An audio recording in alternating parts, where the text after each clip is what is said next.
What's up, friends? My name's Aaron Ciotti. Everybody calls me Ciotti.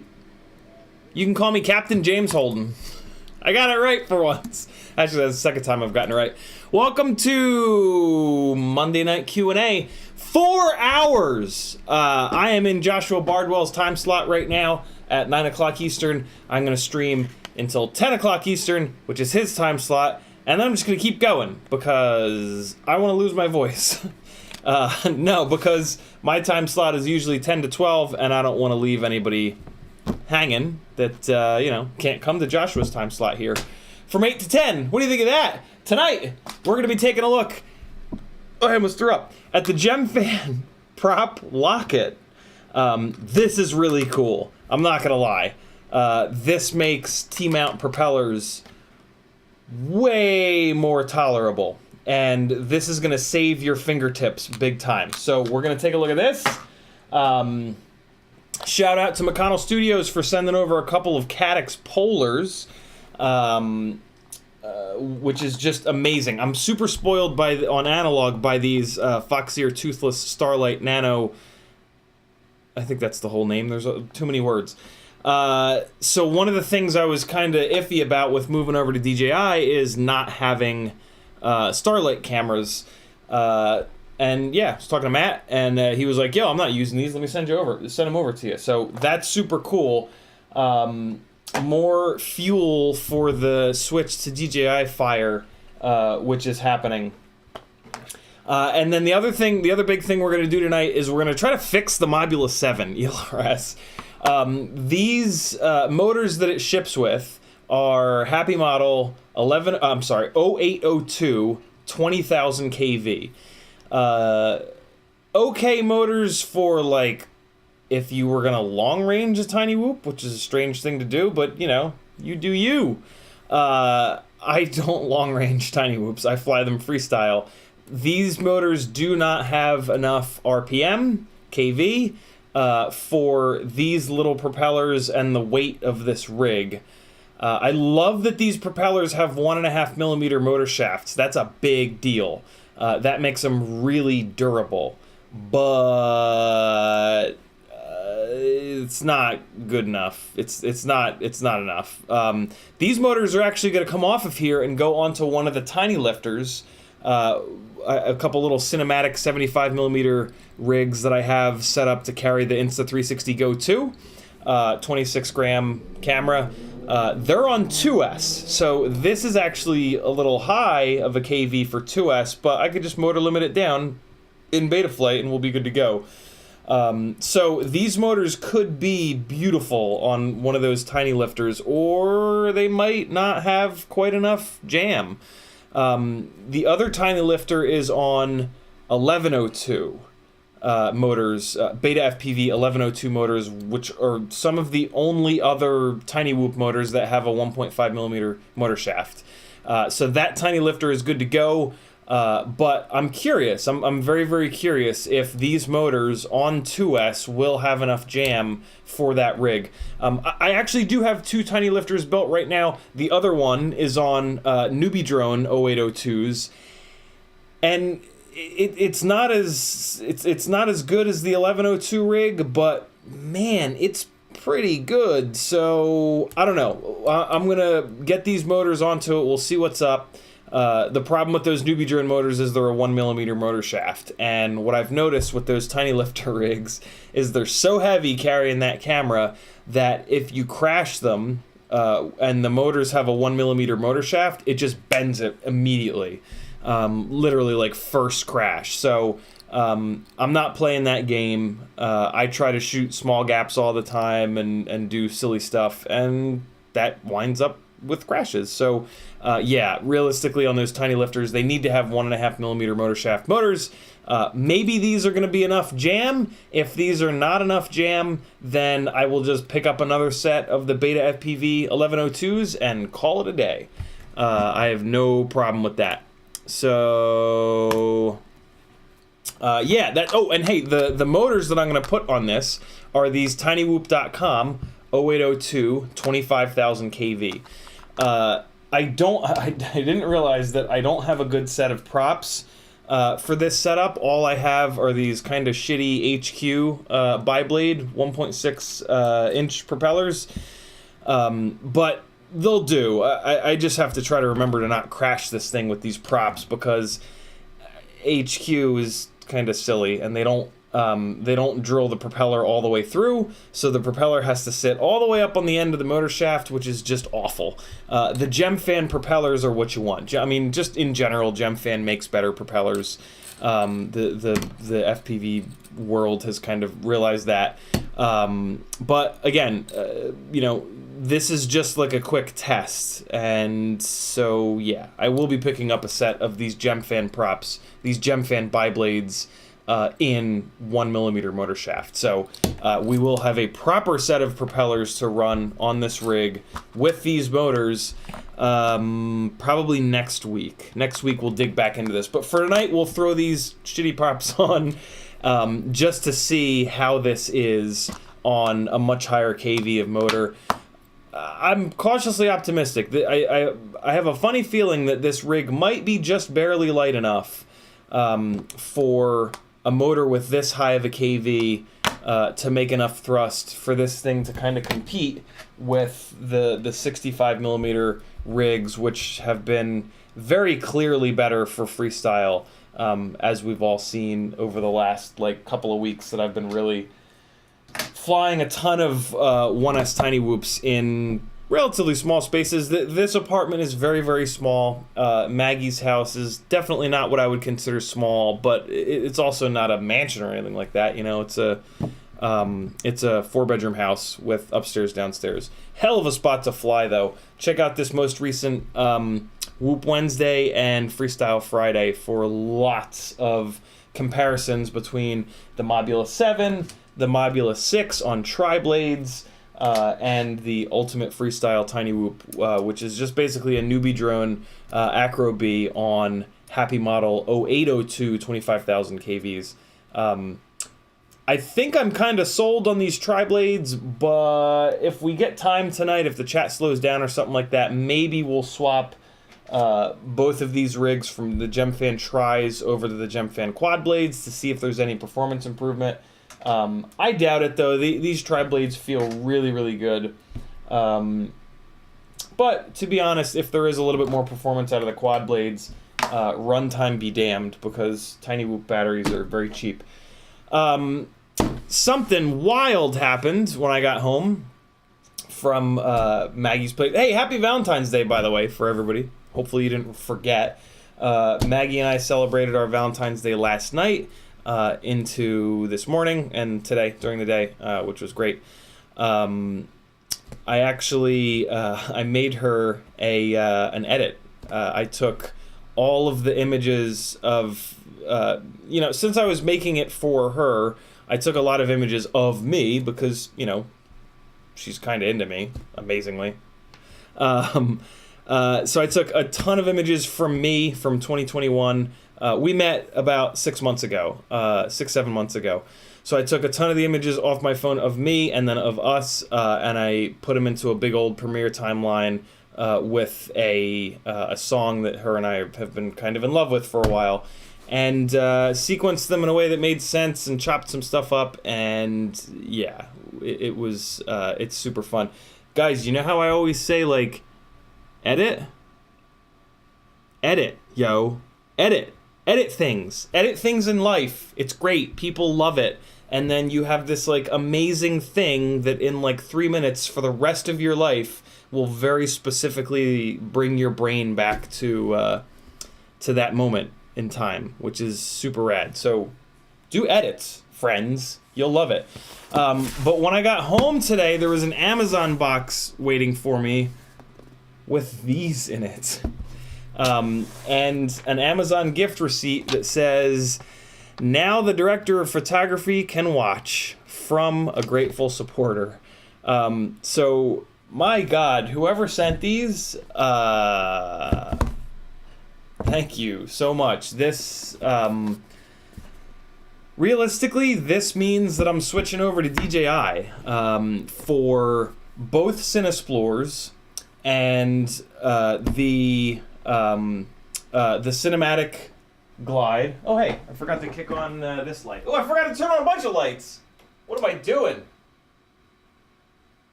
Oh, battery's dead on this one. Even if I had tried to turn this one on, it wouldn't have come on. So you're not gonna have that fancy light for tonight, but you'll have it again on Wednesday. I can probably turn this one on though. Hey, there we go. There's a little something. So the cinematic glide is up here, so that's gonna get moved over to DJI.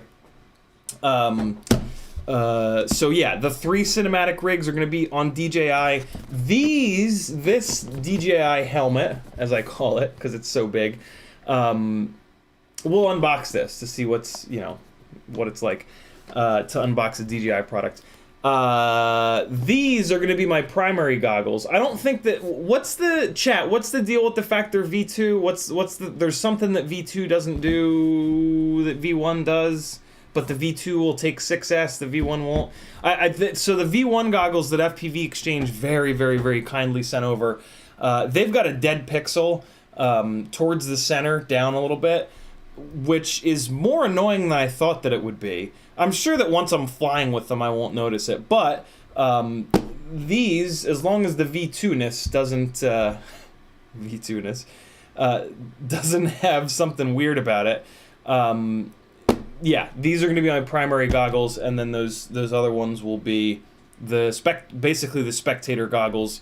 Realistically, they'll be the producer / director of photography / whoever on set needs to watch. This is great because this allows me to really not have to mess around with external screens. I will probably take the strap off of those, and they're, just hold them up to your face instead of holding a screen in front of you. You just put them on your face, and that's how you can, that's how the director can see the shots that I'm getting for them. So yeah, that's wild. Whoever sent these, 100 times thank you. Super, super, super kind of you.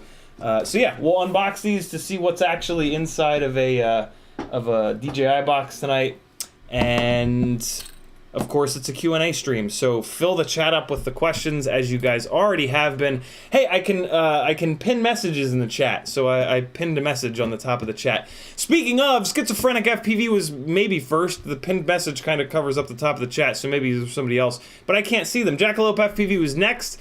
Halfboard, S-Grace, Instamatic, Dan636, Northern Tier, Frank Nicholas, Claire FPV, Dan Richmond, FPV Trucker, Maggie is in the house, Adrian Glessner, Spurton, S-Grace, Metal Dirt Skin, Dan636. The video is private, Maggie. It's just for you. Yeah, I'm not, I talked about the video, but I'm not going to show any of you guys, because it's not for you. I very specifically made it for Maggie, and, that's it. So, we're going down to Florida to see my parents. They're down there in their RV. And I'll probably play it for them, but yeah, it was a present for Maggie. It's not something for anybody else. So yeah, not that there's anything bad in there. I mean, there's a couple pictures of us, in our naked shoulders, in bed, that I'm sure everybody would go, ooh, because that's, what we do as humans. But, there's no, dick pics in there or anything. Or are there?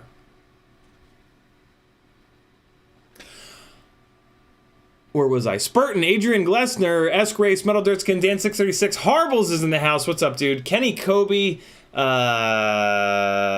Michael Blade, Paul McDonald. Who else is here? Halfboard, Boys FPV, Huckleberry, Jackalope, Metal Dirt Skin again. Nice, Maggie. She says, no, I'm making a joke about the hot sex. Careful. Internet's forever. Careful. If you want to talk directly to me, all you got to do is type CiottiFPV into the chat. If you do that, like FPV Trucker did here, it will light up in orange, and I will know that you're talking to me. So do that. If you don't tag me, I'll assume that you're talking to each other. OGs, if you see somebody post a good question that they haven't tagged me in, do me a favor, copy it, paste it, give them credit, and tag me so I can see it, so we can talk about it, because that's what these Q&A streams are all about. You guys asking amazing questions, as you kind of always do. It's wild. I'm very frequently blown away by the quality of the questions that we get in these Q&A streams, and they spark some pretty great conversations. The chat is filled with people that are extremely intelligent, extremely talented, and some of them very experienced in the world of FPV. And I try my best for this to be like a collective kind of effort. And I only read the comments in the chat that I'm tagged in, but I'll see big chunks of the chat where I'm not tagged, where you guys are just working stuff out, sharing info, and that's kind of everything. This live stream began out of a want to share as much micro knowledge as I possibly could, so that we could all sort of groupthink it to get micros flying as good as 5-inch rigs. And the improvement in the flight characteristics of micros over the last like year and a half that we've seen through our Discord and on this chat and on this channel has been pretty wild. Some of that is due in part to some really good motors that have come out and some other things, but a lot of it has been sort of collective testing done by us, and that's super cool, you know? Speaking of the collective, if you want to be a part of the collective, head on over to CiottiFPV.com. This is my full-time job. I rely on support from beautiful people like you. And my website has a bunch of ways that you can support me. Of course, thumbs up helps, comments, all that good stuff, engagement on YouTube. But I'm not in this to try to be like a big, 11 billion subscriber YouTuber. I actually really prefer it to kind of stay small. I would rather have a really close-knit, awesome group of people than just to try to capture everybody on YouTube. Because, quite frankly, when you try to capture everybody on YouTube, you get a lot of kind of mean people. And I don't deal well with that. So, yeah, my goal has always been to kind of put out the best quality content, and then the right people will find it and latch on and maybe never let go. And in doing so over the last year and a half, the group of people that have latched on are just incredible. I mean, just like I said earlier, super talented, super smart, great human beings. So I'd love for you to be a part of it. If you enjoy this content, you're the right person. Patreon helps me out the most. For as little as $3 a month, you can jump into my Patreon. You're going to get access to the Discord channel with a whole bunch of Patreon-specific text channels in there. There's like 5 or 6. You're going to get access to a Patreon-only YouTube playlist with almost 90 unreleased videos, raw rips, sketchy things, Patreon-only live streams. I just put the Insta360 Go 2 footage up from yesterday's stream, the raw file straight out of Insta360 Go, so that you can see. I gotta be honest, it blows me away how good that footage is for. You could make that rig into sub 250. It's not technically a sub 250 rig, but you could very, very, very easily make that into a sub 250 rig. And like, I would really challenge anybody to be able to see the difference between that footage there and a 5-inch rig with a Session 5. I could definitely see that. If you put it in front of me, I could tell. But I'm a crazy person. And I have impossible standards. I seriously think that 99% of FPV pilots would not be able to tell the difference. So yeah, patrons, I just sent that email out. It's a private video for patrons only. You guys can check that out. That is the raw, right out of Insta360 Go's software. That's not run through Premiere. That's not color graded. I could definitely make that footage look a little bit cleaner. And I could even, if I put enough time into it, I could clear up the only thing that really tips you off to it not being GoPro footage, which is that it's just a little bit slow. The Insta360s are just a little bit slower when they adjust from bright to dark. And in Premiere with keyframes, I could pretty easily, it would take some time, but it's pretty easy to do, fix that up, and then it would be even more convincing. It's just ridiculous that we can do that with a 3-inch rig, and the flight performance is there, the quality of the video is there, and it's totally safe to fly in situations where there's parked cars and people, and the people that came up to me yesterday or 2 days ago, I guess, when I was flying that, the people that came up to me were like over and over and over again, because that's what happens to us. We're just like, oh, that's so cool, man, oh, how fast does it go? It's just a completely different conversation than if I'd been doing that with a 5-inch rig. I mean, first and foremost, if I'd been doing that with a 5-inch rig, well, I mean, I wouldn't have been doing it because it would have been too sketchy and dangerous, but if I had been, I would have gotten kicked out, almost guaranteed.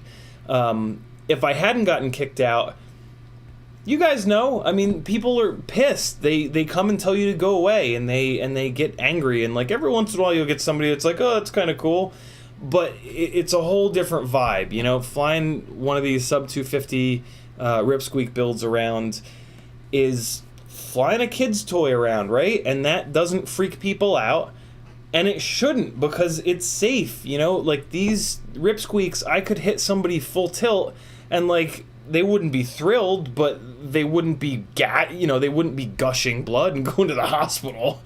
So yeah, man, I there's gonna be a lot of Ripsqueak content this year. The 5-inch freestyle rigs are great, and I absolutely love the way that they fly, and I don't ever think that we'll quite get to that quality of flight, but with the 3-inch rigs, you can fly more spots. Like, you can kind of fly anything because they're so safe and because they're so tame and quiet. So, and, you know, with photography, location is everything. That's like one of the main sayings in photography, is that location is everything. And that saying also applies to videography, and that's kind of what we're doing. So a rig that you can fly in better locations, that footage is, you know, more interesting and more fun to fly, right? Like, how cool would it be to go downtown and bomb a 60-story building completely safe? You know, like, just doing that with a 5-inch rig is just the sketchiest thing ever. Like, don't do it. Like, for real, don't do it. A couple of times a year, you know, Christmas Day, New Year's Day, like the big holidays, if you have a couple of spotters, or at least one spotter, you can go do that stuff with a 5-inch rig pretty safely, but it's still sketchy, and it's like, you know, you like fly your battery real quick and like, run! Like it's like a, you know, it's a weird thing before security shows up or whatever.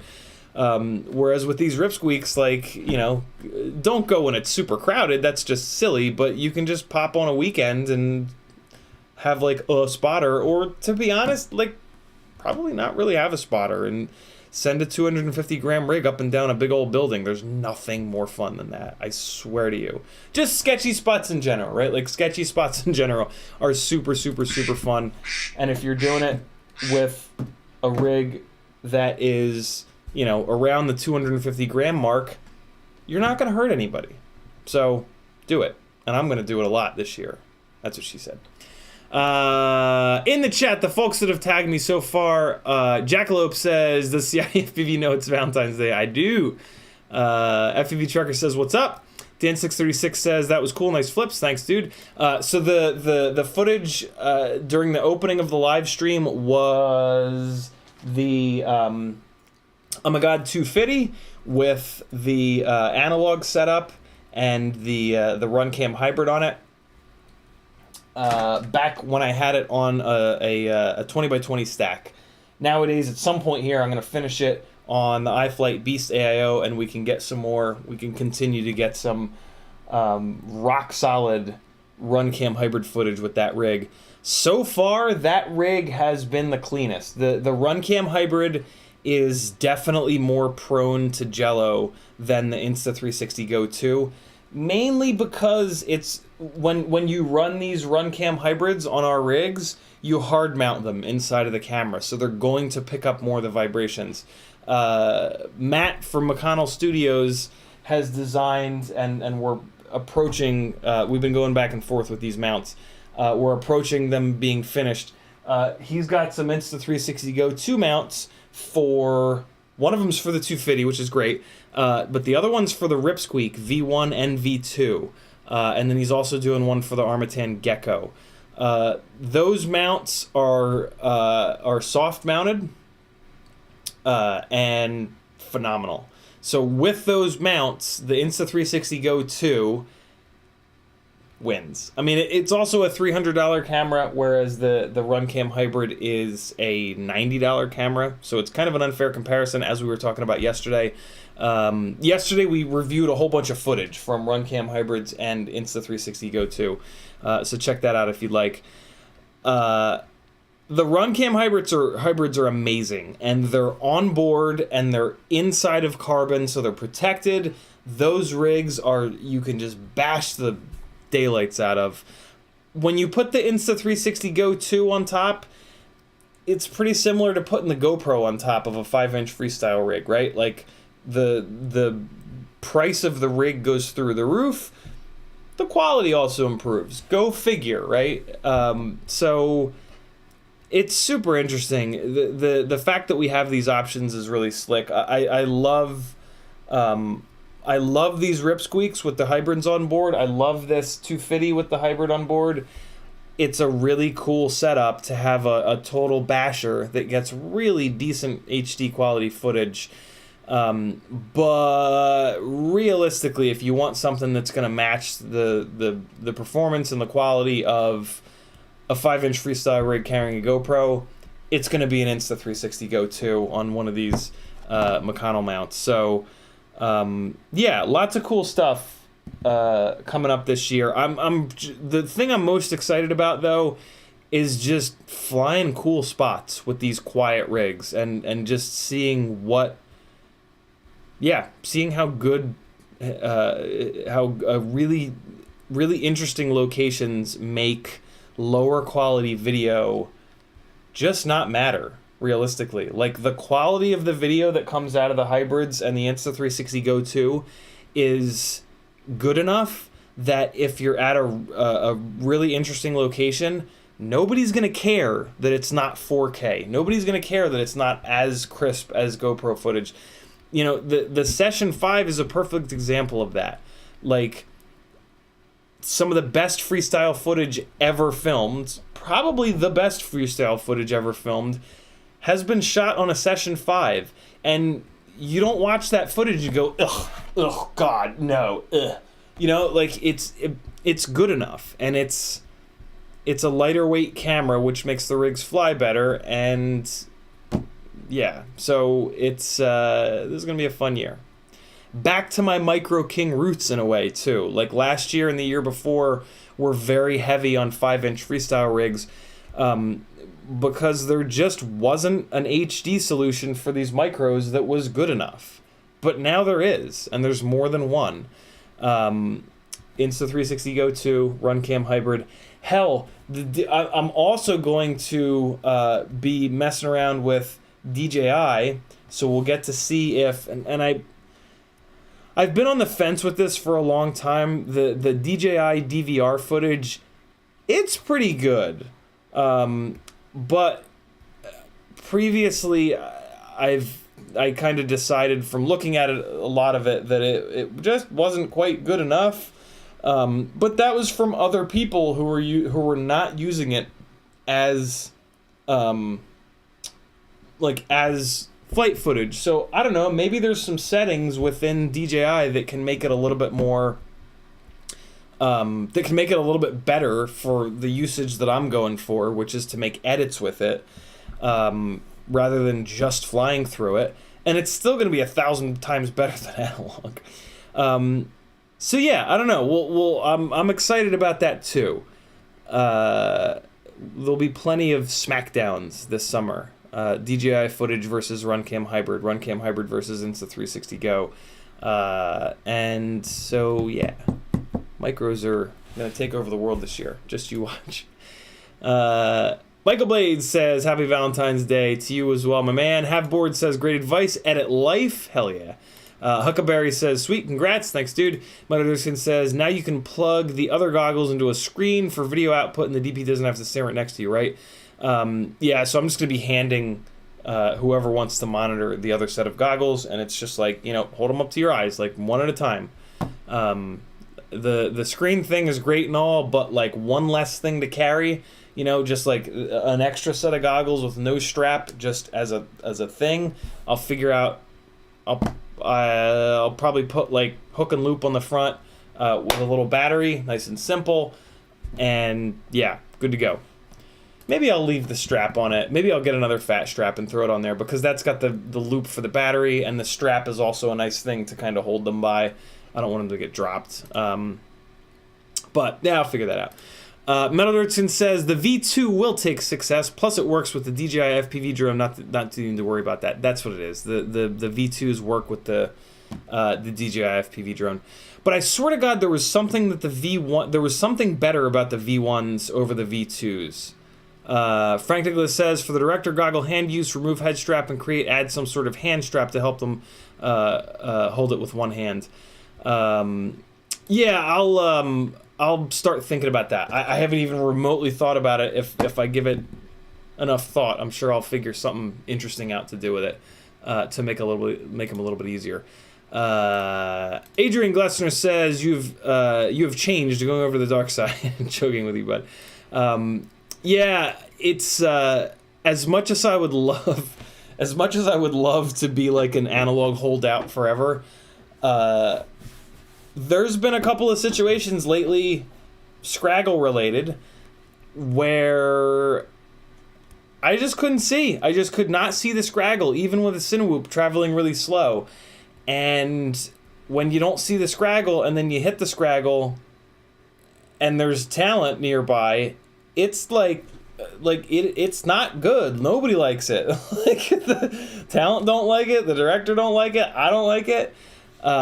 So yeah, I mean, most of the jobs that I did last year, pretty much all the jobs that I did last year, were when there were leaves on the trees, and it really wasn't much of an issue. But both gigs that I did last week, it was an issue on both of them. On both of those gigs, I hit Scraggle at some point. And the first day of filming, I hit a bunch. Like, it was a super scraggly spot, in fairness. But, yeah, it happened a bunch of times. And, like, you know, one of the reasons that I tell you guys, if you're going to start shooting gigs, to wait as long as you possibly can, because you want to be as good as you can, because you don't want to be that guy that hits somebody and kind of, you know, messes it up for the whole FPV cinematic industry. One of the, you know, hitting Scraggle is a perfect example. You know, I've been flying for over 5 years. When I hit Scraggle, I have, like, reactions that are just have been, like, honed or whatever, you know, over a long period of time. But if you can see it before you hit it, that's a much better scenario. You know what I mean? So yeah, it's gonna be interesting. I'm absolutely not going to convert everything over. My freestyle rigs are going to be staying on analog. The test bed rig, the freestyle test bed rig, is gonna go over to DJI, so that I have a rig with the frame that I know, the motors that I know, you know, something that I'm totally familiar with on DJI, and I'm gonna spend a bunch of time flying that back to back with the Rossi, actually, which is gonna stay analog, which is pretty much an identical rig. It flies exactly the same, slightly different components, but they fly identical. And yeah, I cannot wait to see if the reduction in latency and the locked latency of the analog rig is enough to I would love for that to be enough of a benefit for in a freestyle setting for me to stay analog on the freestyle rigs. That'd be really cool. I would not love the fact that I would have one more thing kind of making some of my rigs fly differently than the others.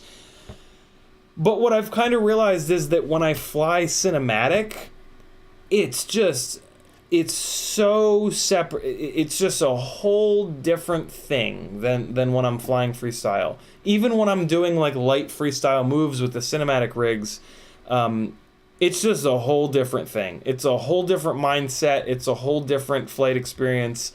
So yeah, I'm hoping that it won't essentially make me a worse pilot. The worry with breaking the worry with having a whole bunch of gear set up as closely as possible to each other, and then fragmenting that, and having certain things that are going to be drastically different video latency. The worry is that it will very literally make me a worse pilot. So we'll see. It might, but what I'm starting to think is that, like, when I'm flying in this cinematic sense, being able to see farther ahead will allow me to avoid stuff before the increase in video latency takes effect. The problem with that is when an object comes into your field of view at the last second, because then the only thing that matters is the video latency. But when I think about how many times that's happened, it's a lot less frequent than something like what happened last week with a whole bunch of scraggle everywhere. So yeah, we'll see. I'm super interested to kind of make that comparison, because I don't think anybody's really ever talked about that. Like it seems like when DJI came out, like everybody who was anybody just kind of switched over, and that was it. It didn't, like, there were definitely like comparisons, but the comparison was always, oh look, on this one I can see, on this other one I can't see. I'm gonna go with the one where I can see. like, like, you know, that there's a lot to be said about that, and you know, that's been like the one big thing that I've always paid a lot of attention to. But there's been a whole bunch of other things that have kept me on analog, and analog works great, and it's a solid system, and there's no reason to not have analog. And if you're going to be flying, you know, cinewhoops indoors, analog, baby, all day. Like there's just no other option, and I don't know if there ever will be an option, because the digital setups have to have these big old chips on them that run really hot and are heavy, and with little, you know, wee little tiny whoops, every gram counts. So I really, and with you know, rigs with the RunCam hybrid on them too, right? Like those are going to be analog forever. So I really do think that there's always going to be a place for analog on smaller rigs. And I'm super interested to find out if analog is maybe still the way to go on freestyle rigs, from the sense of the reduction and the locked video latency. So yeah, really cool testing coming. I really can't wait. Dingles says, have you tried locking Crossfire to 150 yet? If so, what's the range like? I have not. We just figured that out yesterday on the stream, and I haven't flown since then. I only really fly like once or twice a week. Typically, one of those times will be at a gig.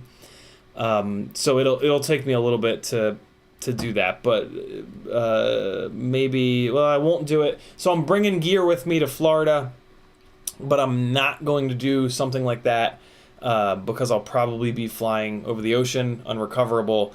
So, you know, my gear setup stays absolutely identical to the way that it is right now. Like, whenever you guys are going to do that, if you guys are ever going to fly in locations that are unrecoverable, for the love of God, don't change your stuff. Don't change anything ahead of time, unless you've been having problems. But if you've been having problems, you should not be flying unrecoverable, because you're going to lose your shit.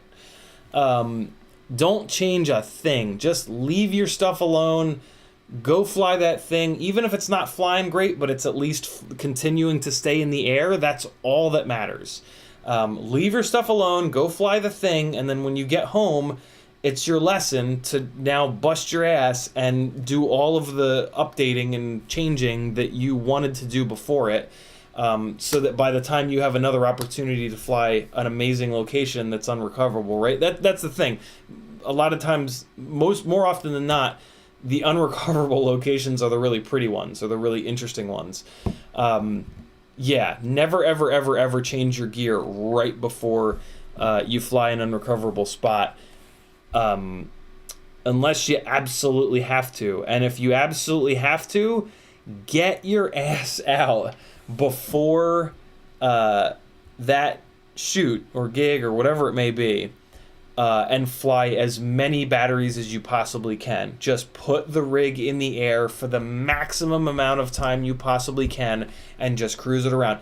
Go to your local boring ass spot and just rip it around. Lots of full throttle, lots of, you know, varying throttle to make sure there's not, you guys know, you can figure it out. And just fly as many batteries as you possibly can to just like bed in that setup and make absolutely sure that nothing you've changed is going to cause that rig to fall out of the sky. I'm talking like even PID changes, right? Like, oh, I'm going to add 10 points of P gain. Like, that can cause your motors to start to overheat.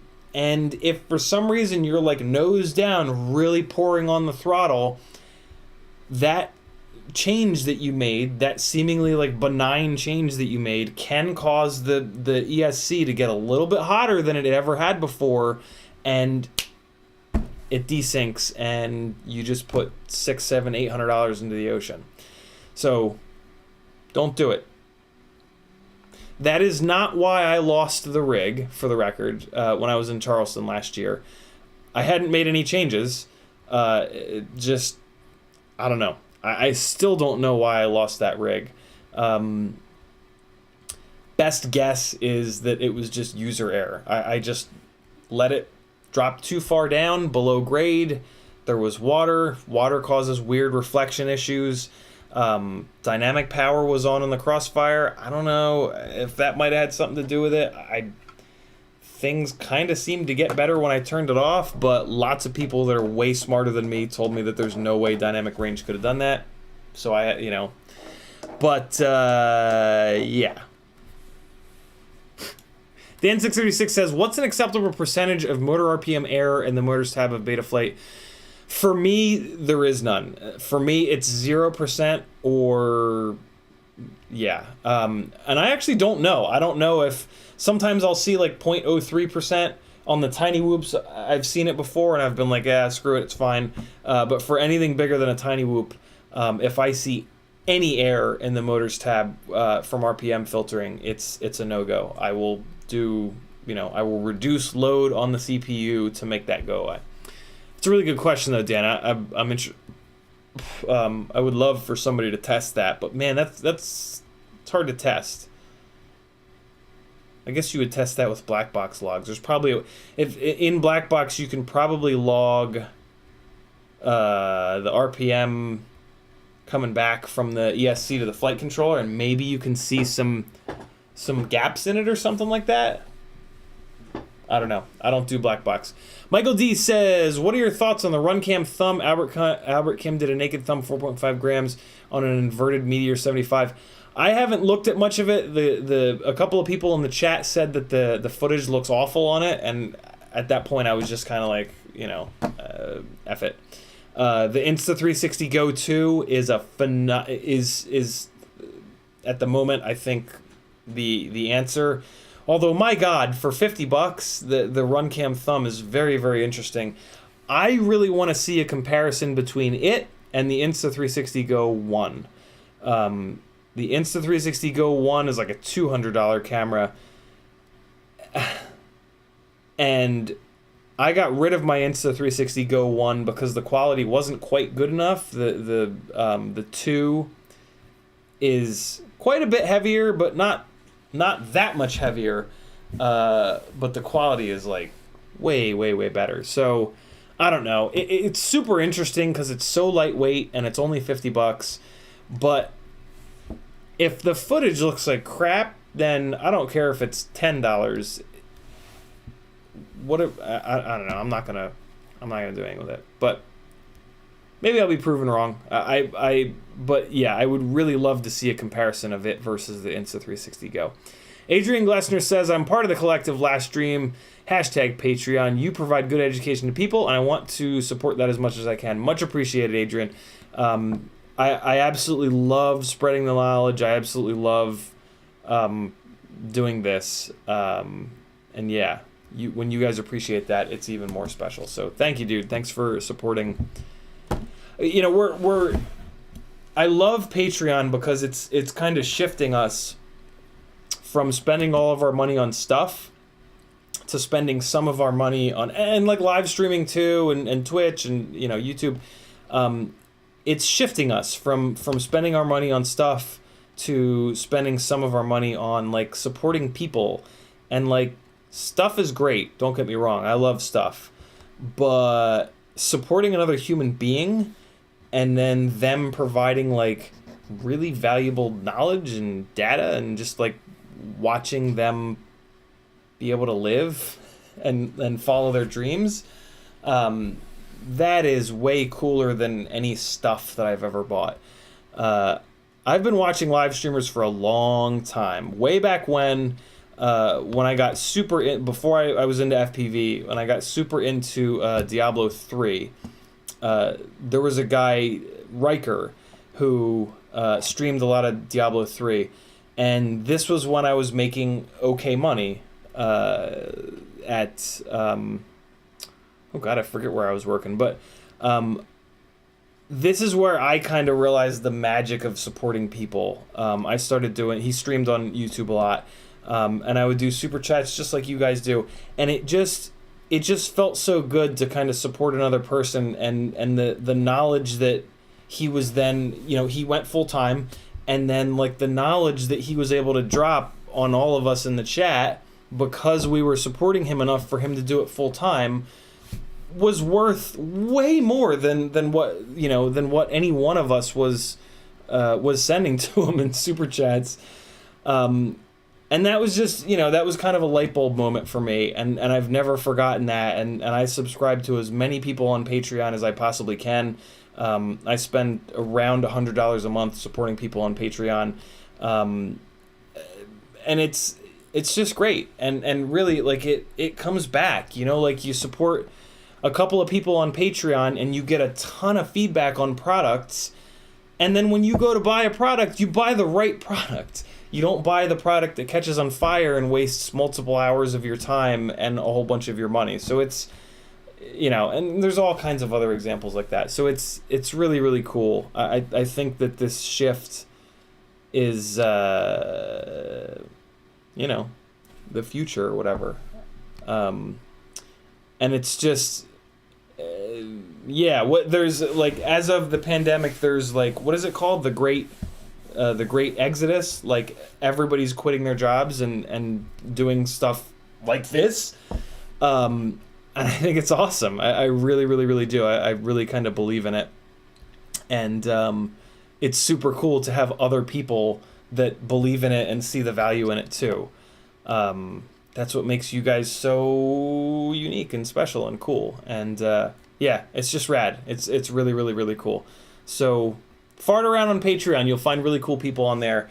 And for a couple of bucks a month, your support will allow them to give you a lot of value back. And typically way more value than what, you know, you're spending.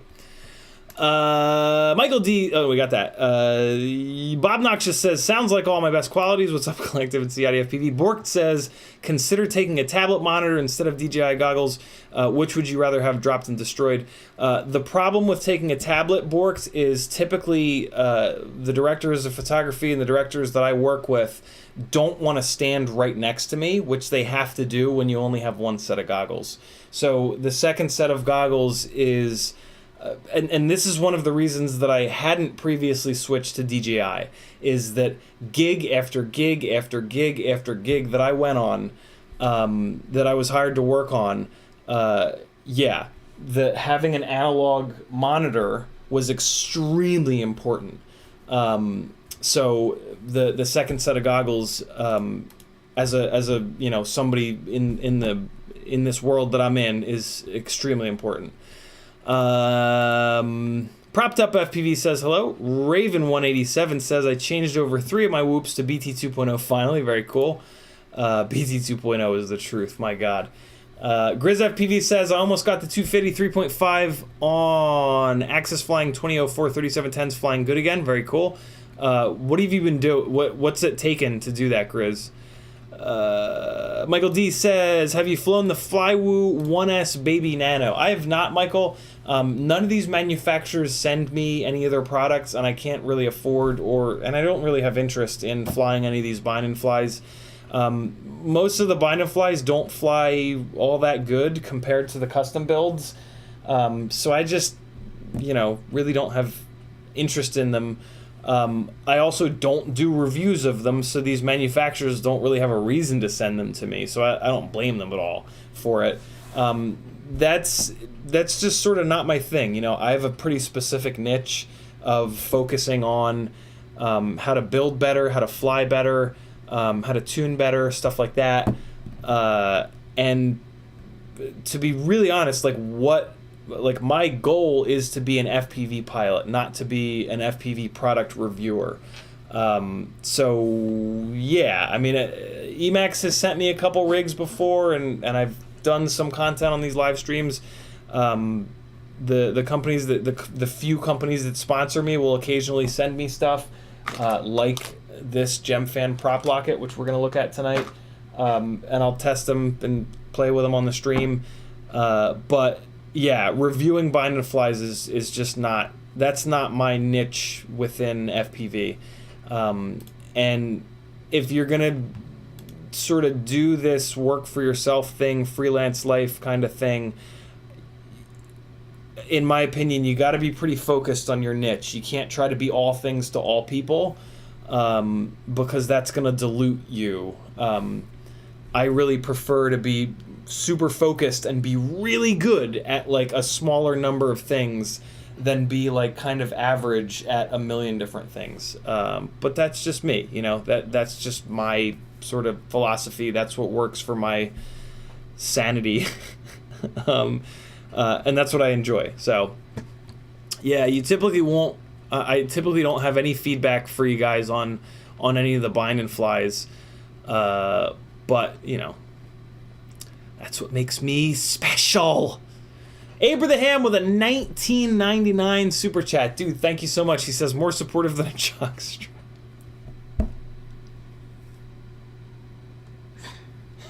Jesus. Michael D with a $10 super chat. He says, helping with the HDLRC 0802 Areola Fund. I forget about this Areola Fund. And then when you guys remind me, it makes me laugh because I'm 8 years old. So let's get that updated. Thank you very much, Michael D. We're going from 15 to 25. The HDLRC 0802 Areola motor.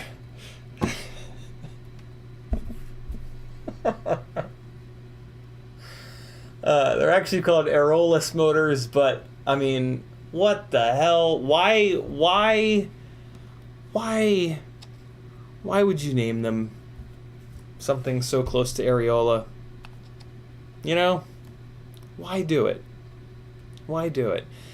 They are another set of 0802 25,000s that are one-piece bell design. So I have the Happy Model 0802 25,000s on here. We're going to play around in a little bit with the Tiny Whoop 0802 25,000s. I've actually heard really good things about the HDLRC 0802 25,000, so it would be really fun to test them kind of head to head. So that's what this fund here is all about. Doc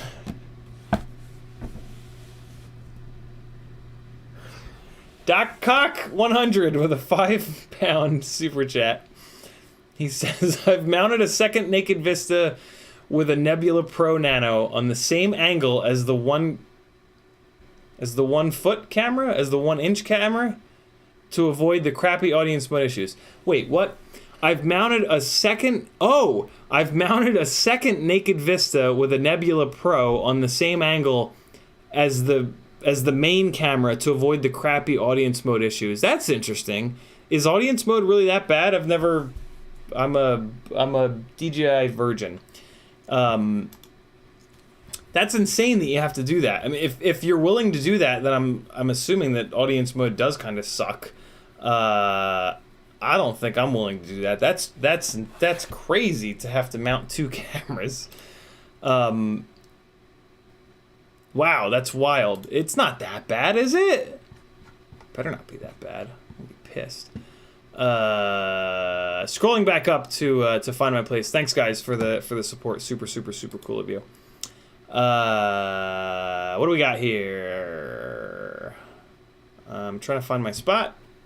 YouTube did the thing, of course. WomFPV says, I just had a good laugh watching UAV Tech and the fanboys losing their minds. Oh, buddies. Get your asses over to UAV Tech's channel and watch his most recent video.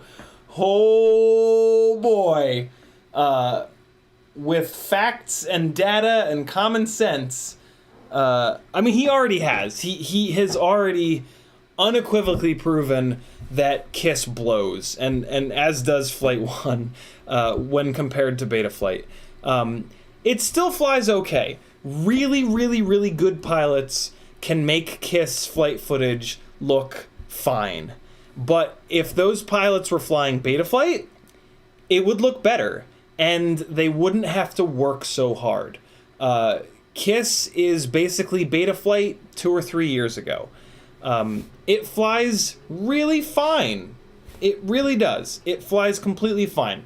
Our drones have flown really good for like 4 years. But Betaflight has continued to innovate, and it flies better. Period. No questions asked. Like, anybody that disagrees with that is just wrong. And Mark, just like, he comes to... Yeah, just watch Mark's most recent video and make sure you stay till the end, because he just gets like progressively more blunt is I think the right word. And it's just great. I just love that I'm not the only one with the courage to tell it like it is. And yeah, you can't argue with black box logs. You also can't argue with just, like, if you fly both, you'll see. All of the improvements that Betaflight has made over the last 2+ years are missing from KISS, and things like bounce back and there's a whole bunch of stuff. Yeah, you have to fly around them. That's the deal. With KISS, you have to work much harder as a pilot, and there are certain camera movements that you cannot do because the flight firmware is not good enough. And as a pilot,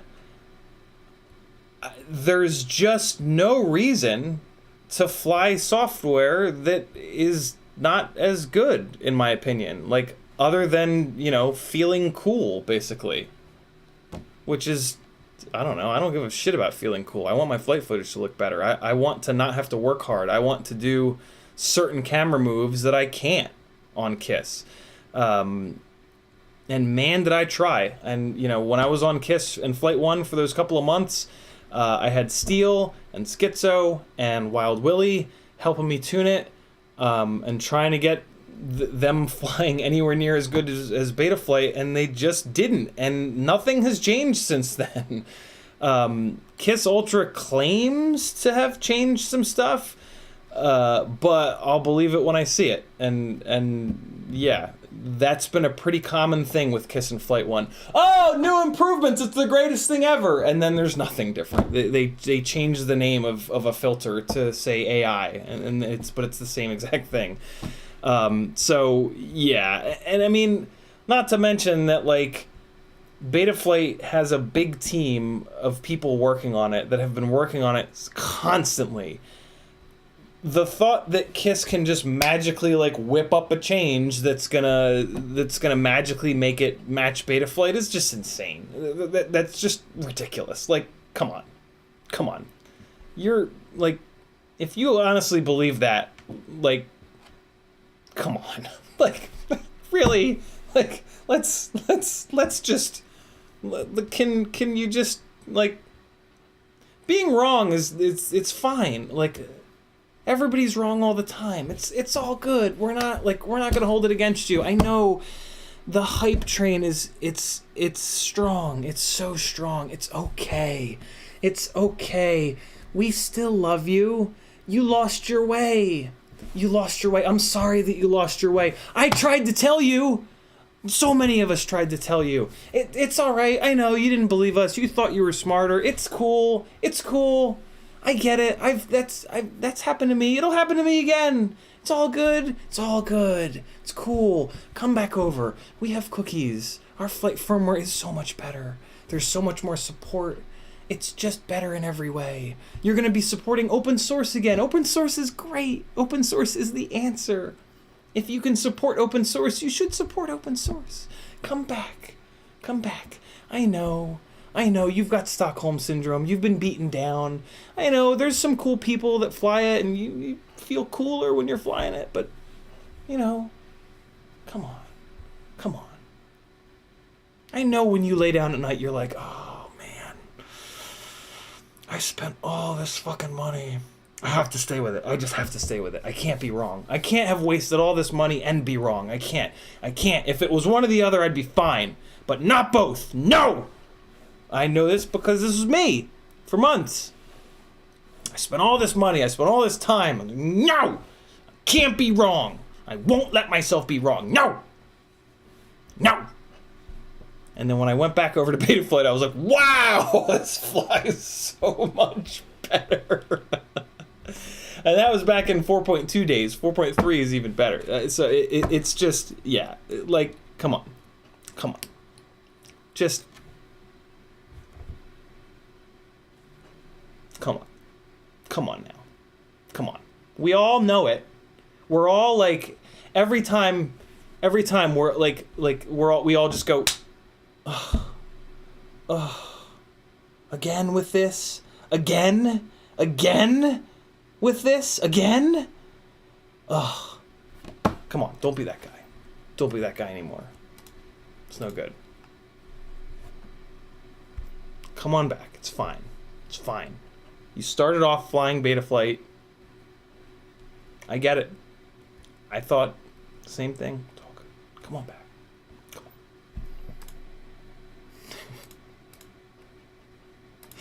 You guys like when I rant and rave? Or should I stop? Modulus says, check out Albert Kim's video on Gyroflow with the Go 2. Seems like you can get some really good micro cine stuff out of it. Why is he doing Gyroflow with the Go 2? The Go 2, the Insta360 stabilization software is phenomenal. Is I can't possibly imagine Gyroflow being any better than it.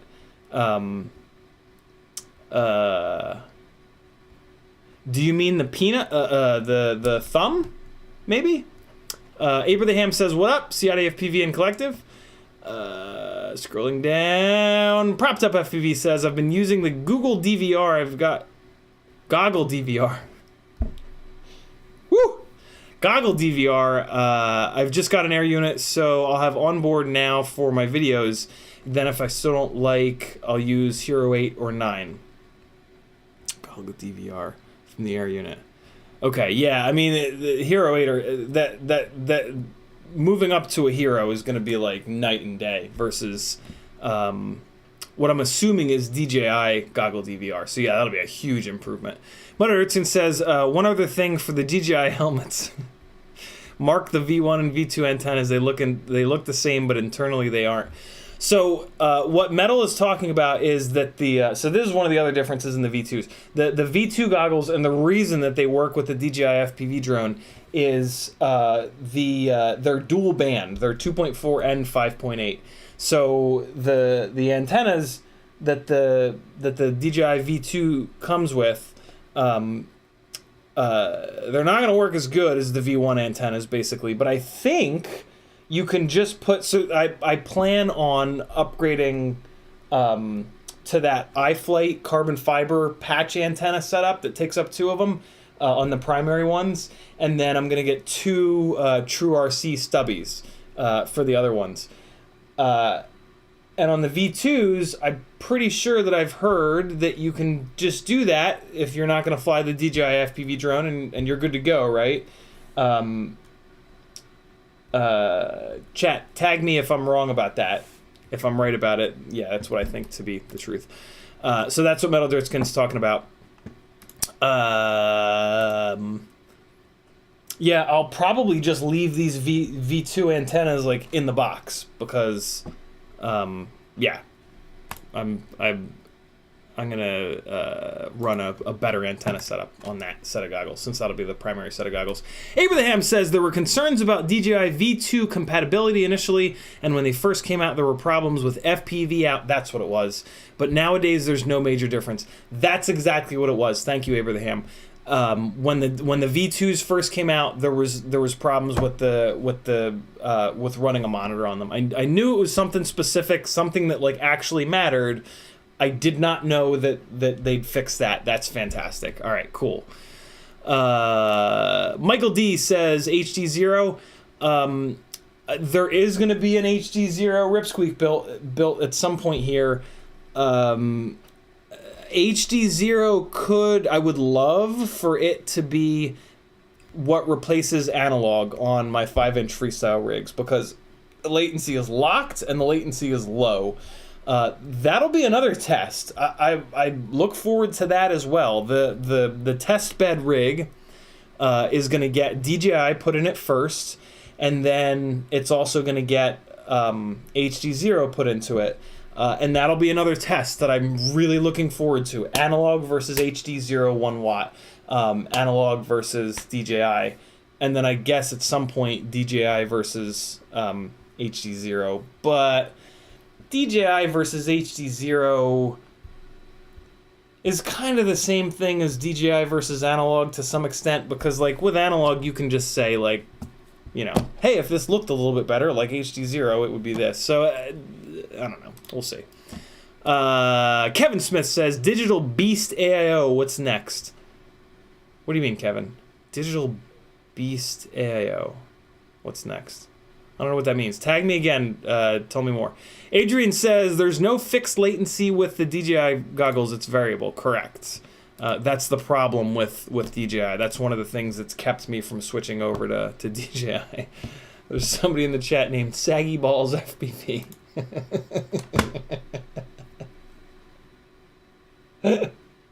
Didn't tag me, but you know, with a name like that, I'm gonna see it.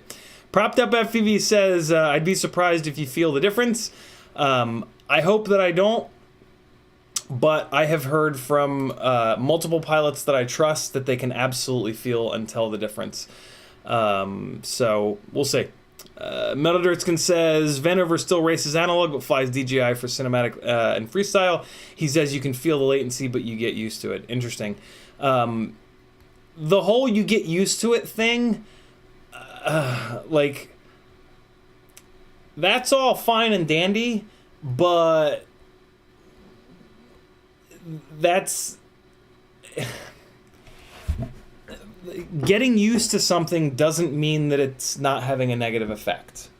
We can get you can get used to like your partner fucking poking you in the face every minute, but that's not going to make you okay with it. That's not going to make it any less annoying, you know? So yeah, I mean that I get why he says that, but it's kind of a silly thing to say, in my opinion. But that's just me. Envy of the Bird says, DJI multiple goggle mode reduces range and quality significantly. Better to get some kind of thing to restream off FPV out apps, but no idea the best way to do that. What are we talking about here, Envy? DJI multiple goggle mode reduces range and quality. Oh, are you talking about spectator mode, I guess? Multiple goggle mode. Better to get some kind of thing to restream off... Oh, God. Here we go. Here we go with the nightmare. Analog for life. B-Man says, what's up? Haveboard says, Teenage Suicide, Don't Do It. Name that movie. Oh, God, I don't remember.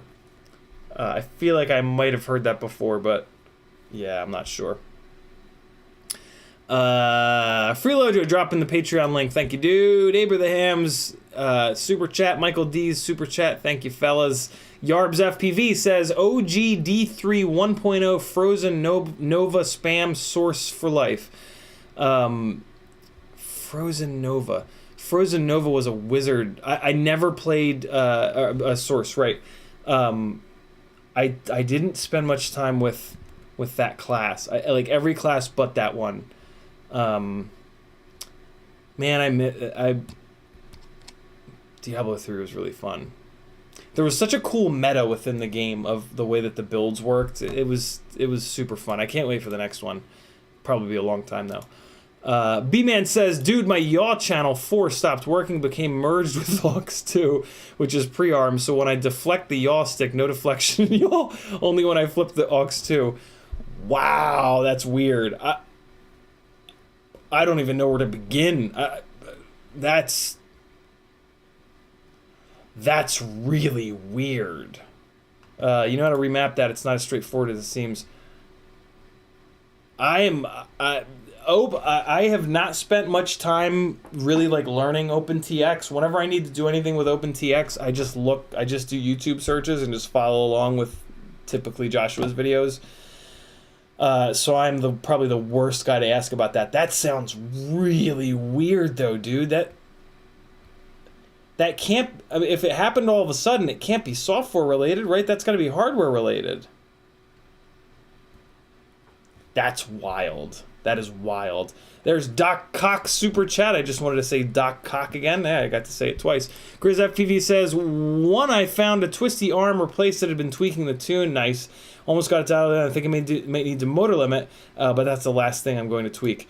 Nice. That's good to hear that it was a physical problem, because I really want those Axis Flying 2004s to work, but they are definitely more coggy, so I have not put them back onto a cinewhoop. I've been meaning to, and I will at some point, but we'll see. We'll see. Slim with a $5 super chat. Thank you, brother. He says, do you think there's enough demand for 3D printed parts in FPV for someone to try to start a little side hustle that already has a 3D printer? I kind of don't think so. I know that's not the answer that you want, but there are so many people in FPV that have 3D printers that are willing to just do it for free. That being said, so we've got BMC 3D, we've got Brain 3D, and Erod does a whole bunch, and then there's one or two more guys that do it. Erod, he's got a hell of a microphone, right? He's a Rotor Riot sponsored pilot. He's a very well-known, great pilot, very fun to watch, right? So, like, there's a lot of, he's got a lot of advantages there. Without a trying to do something like that, like having a microphone is kind of everything to try to get people to actually find out about you. And that's hard, that takes a lot of time. So, it's tough. I mean, if you're interested in doing it, I would just do it. And then whatever happens, happens. It's not going to be a huge time investment to print a bunch of stuff, take pictures, throw them up on Etsy or whatever. Like, do it. Yeah, you're not going to spend a ton of time doing it. And if you get a bunch of people, great. If not, like, hey, you spent a bunch of time, you tried to do a thing. A big part of life is just trying different shit, right? So, like, kind of never know if you don't try, sort of thing. All that being said, my gut instinct says no. But who am I, right? Like, what do I know? So, do it anyway. And even if you get 10 orders, hey, that helped pay for the 3D printer. Nothing wrong with that. And that's 10 people that are like, yeah, like you spread a little bit of good in the world. And that's what it's all about, right? So do it anyway and see what happens. Dan636 says, you're wrong. JK, I don't know what you're talking about. That was at 9:12. It's now 9:21. I wonder what I was talking about. Frank Nicholas says, you're correct about the antennas on the V1 versus V2 and swapping V2 for only the single frequency. Okay, cool. Scrolling. DJI can do 1.2 watt, officially only 700, but text file can change it to 1,000 milliwatts and or 1,200. Yeah, once I get DJI into a couple of these rigs, I'll watch a bunch of videos and figure out how I get it turned up to 1.21 gigawatts and all that fun stuff. So yeah, that'll be interesting. Or what I would actually love, and I'm gonna try to. Patrick has been on DJI for a long time. I'm gonna try to sucker him into coming over to hang out, and then just be like, "Help me, do it for me, please." Because at this point, I don't really think there's any value to me doing that stuff on a live stream. Like everybody's already done it. So yeah, I just kind of want it to be done. On one hand, it would be kind of nice to force myself to do it, to learn it, right? But on the other hand, there's an awful lot of stuff that I have piled up. There's a lot of builds that I want to get done. There's a lot of flying that I want to do. And yeah, I am trying to be a little bit more mindful of doing things on these live streams that are a little bit more sort of hype trainy, not so much hype trainy, more just like current. I've been trying to fit like Mobula 7 stuff into a lot of these live streams lately because that's what people want to see. And it's a great rig, and sometimes brand new stuff is better. Just brand new stuff for the sake of brand new stuff, I'm never going to be all about. But this is a really interesting little rig, and so yeah, I don't feel bad about being a little clickbaity lately. Plus, I have not had the flying gigs to supplement my income, so for the past few months, I have had to be a little bit more YouTubey, be a little bit more, hey guys! I don't love it, but I'm willing to do it, and I try to do it in my way that's not as obnoxious as some. Fargo 252, long lost buddy of mine from Charleston, long lost because I moved away. He says, "Where are you going in Florida?" Oh God, Port St. Joe, Lucy, Jimmy, Freddie. It's on the Gulf Coast side. I'm mainly going to spend time with my parents, so like. Not going down to like fly with anybody else or anything like that. So yeah, Maggie and I are going down to see my parents and spend a couple of nights. We're only spending like 2 nights, Friday, Saturday, Sunday. So hey, this Friday night no stream. This coming Sunday no stream, because yeah, I'll be on vacation. I haven't taken like an actual vacation in a long time.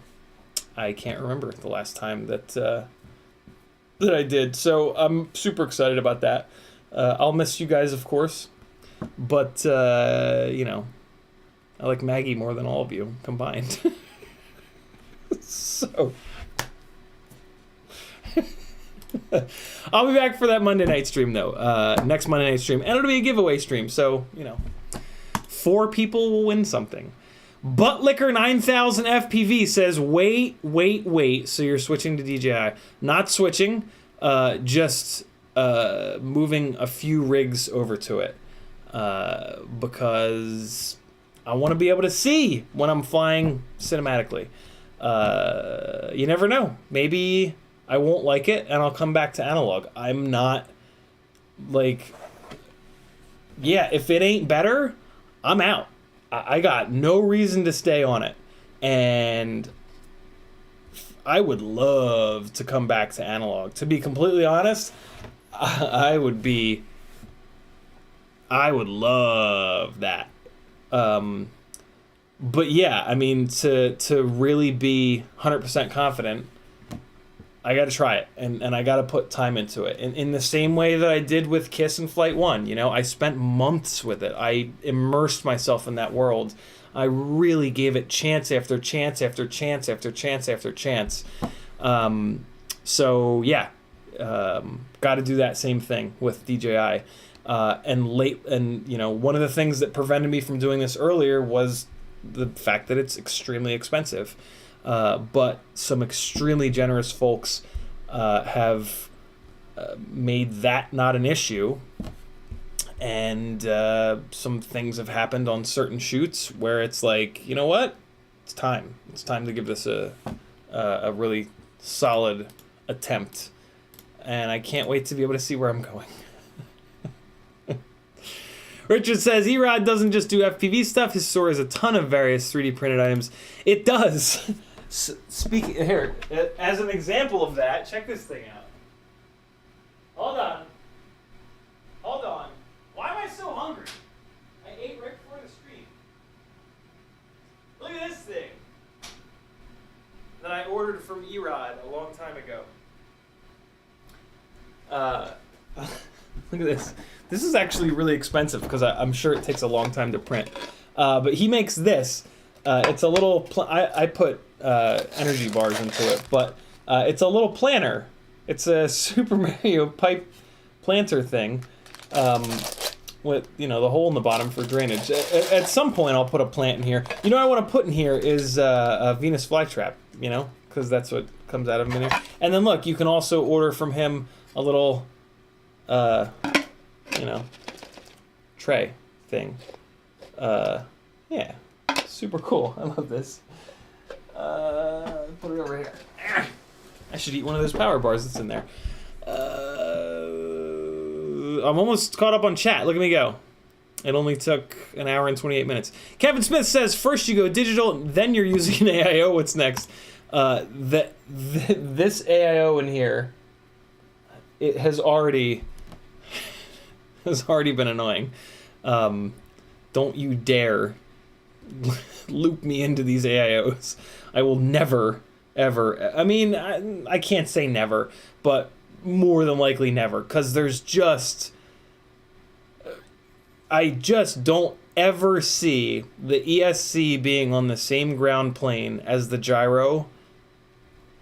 That's just never gonna work. There's not an amount of capacitance, not to mention that having your ESC and your flight controller on one board that you pay twice as much money for is just ridiculous. That's just silly. No.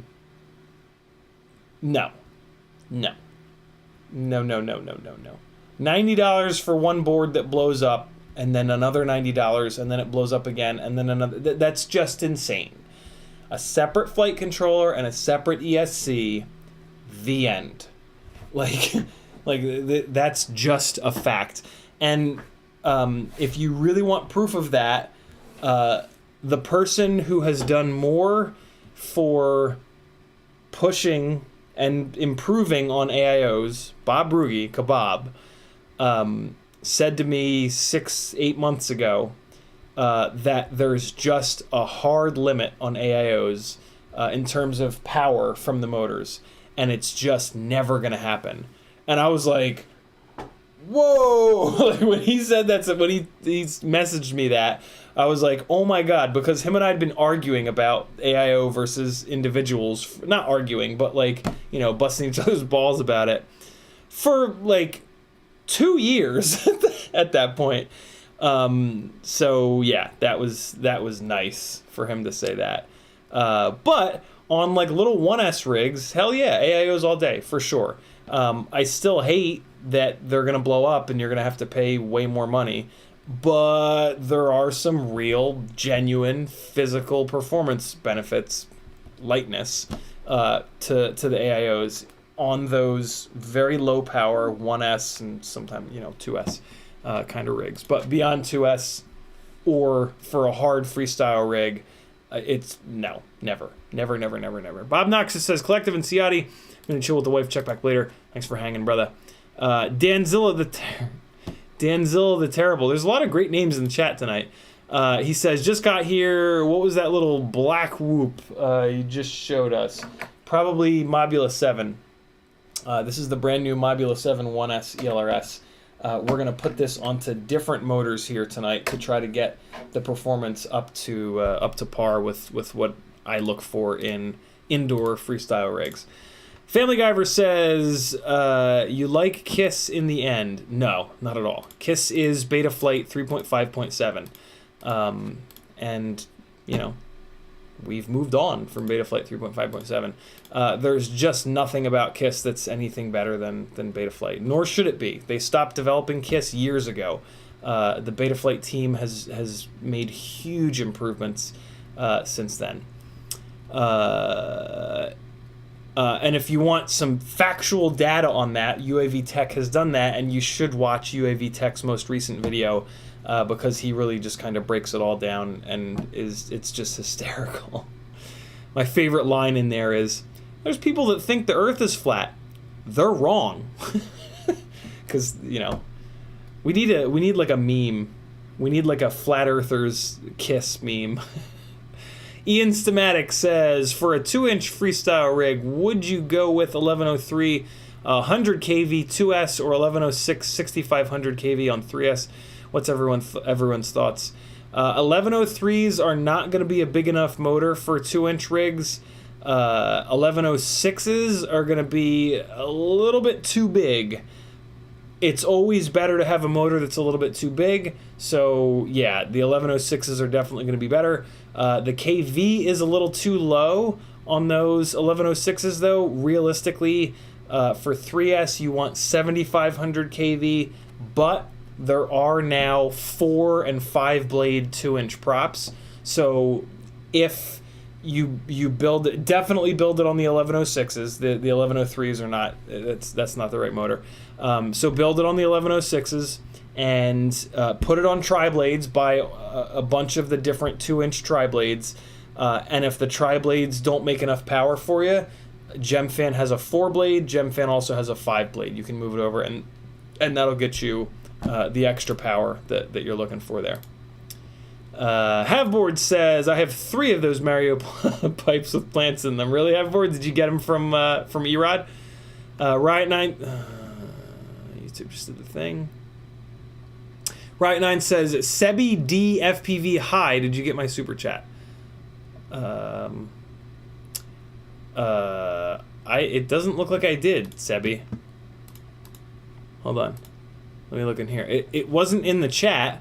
But I'm looking in the control panel here. It's not in the control panel either, Sebi. I don't know what happened.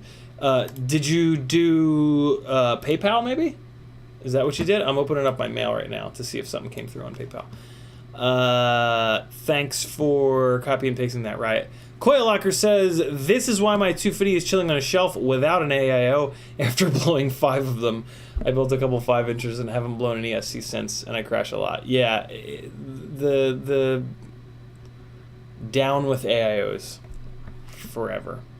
It's just not the right solution. That's all it is. That's it. It's just not the right solution.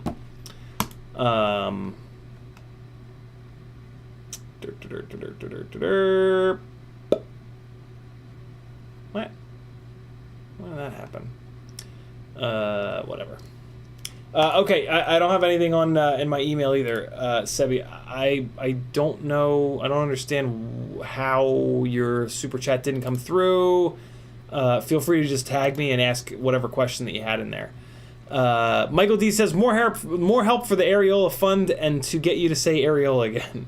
I said it twice. There you go. Double the nip talk. Not to be confused with nip tuck. Hey, why is it? Hold on, I can remove.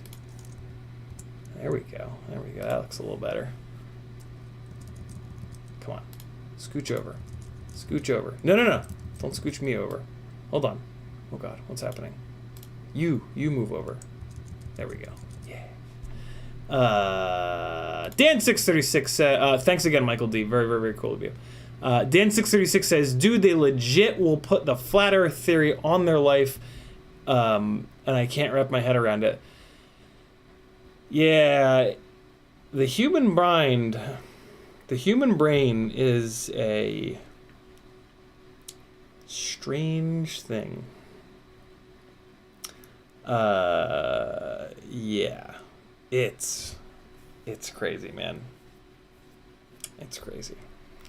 Halfboard says, "Yep, E-Ride store. They're real nice. They are, right? Like really, really well printed and just great design. Super cool." Brian Jarvis says, "Opinion on the Squirt versus the FPV Cycle CineXplorer. Why did you choose it over the Squirt?" To be honest, Brian, there's kind of no comparison. The Squirt was V1 of cinewhoops, the very first one that ever came out years ago. I remember at the original Rampage, the first Rampage, 3 years ago, I guess it was, somebody had a Squirt, and it was like, whoa. After the Squirt, we started learning, and the development cycle of cinewhoops began. The FPV Cycle CineXplorer is one of the most recent cinewhoop frames to come out. So it had the benefit of all this R&D, and it shows. First and foremost, it's removable arm. That is like, to some extent, game over for the Squirt. If you break the Squirt base plate, you have to pull the entire thing apart to fix the base plate. That is ridiculous. Not to mention that by it being a solid base plate, the carbon fiber strands are not going to run in the correct direction, so the frame isn't going to perform as well, and it doesn't perform as well. And with a cinewhoop, that definitely matters. Like with a cinewhoop, you need all of the PID gain that you can possibly get to control the weight of a full-size GoPro all the way up on the nose of that rig. So yeah, the people that are still flying Squirts haven't flown the CineXplorer yet. There have been multiple folks. The most recent one, I think, was Jet, who flew, and it's on his channel, he flew a CineXplorer. He'd been flying Squirts, and immediately he's like, oh my god, this is the best flying cinewhoop ever. It's just, it when you develop something for an additional year and a half, 2 years, of course it's going to be way better. So yeah, there's really no contest between the Squirt and the CineXplorer. The Squirt was great when it was the only game in town, but then, yeah, people copied it, people cloned it, people improved on it, and there's a lot of things that are better about the CineXplorer than the Squirt. I think the only possible thing that you could make a case for the Squirt being better with is that since it's been out longer, there are more accessories for it. But there's a ton of accessories for the FPV Cycle CineXplorer, and quite honestly, there are plenty of accessories for the CineXplorer. So that's not really, that's a real stretch to try to have that be one of the things. You won't find anyone that has flown them both that can say that the Squirt flies better, and that's pretty telling. There's also nobody that's gone from the Squirt to the CineXplorer back to the Squirt. It just doesn't happen. And there's tons of people that have gone from the Squirt to the CineXplorer and are like, wow. So yeah, no real competition on that one. That's an unfair contest. That's like putting an 8-year-old up against a 20-year-old on a football field. YouTube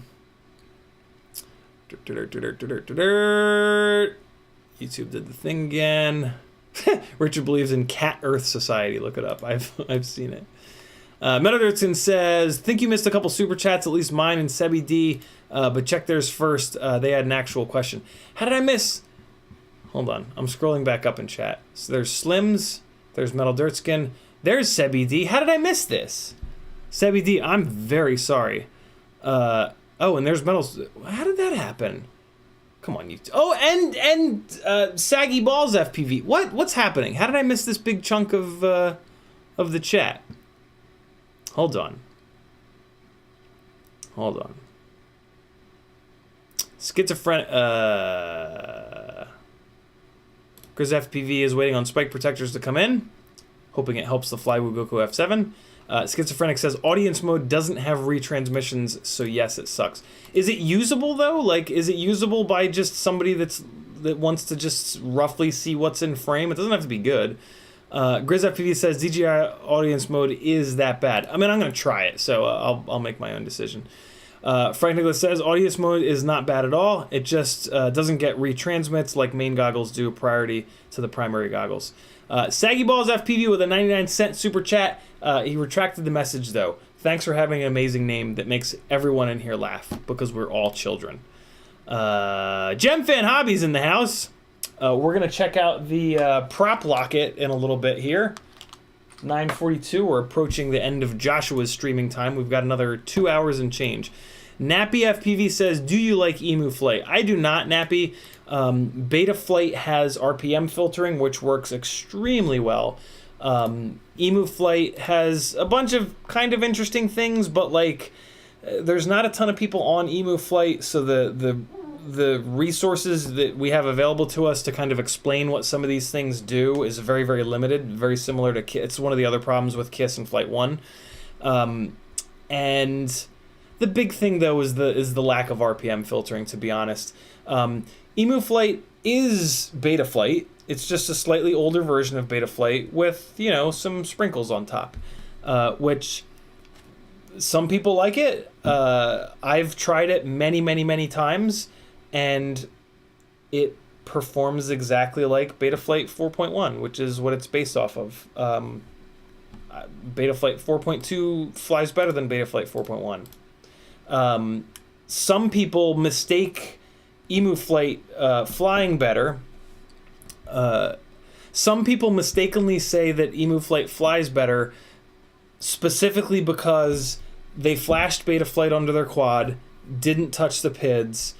Betaflight is very specifically designed for everyone, including people that build janky-ass rigs, so the Betaflight defaults are backed off quite a bit so that all rigs can get up in the air. It takes 3 seconds and is impossibly easy to go into the PIDs and raise the values by 10 or 20 points in Betaflight, and you have a rig that flies absolutely phenomenal. But for some reason, a lot of people are just scared to death of doing that. So then they flash Emu Flight on, and Emu Flight is not created for everyone, and it's not created for every single rig ever to get up in the air. So their default PID values are turned up a little bit.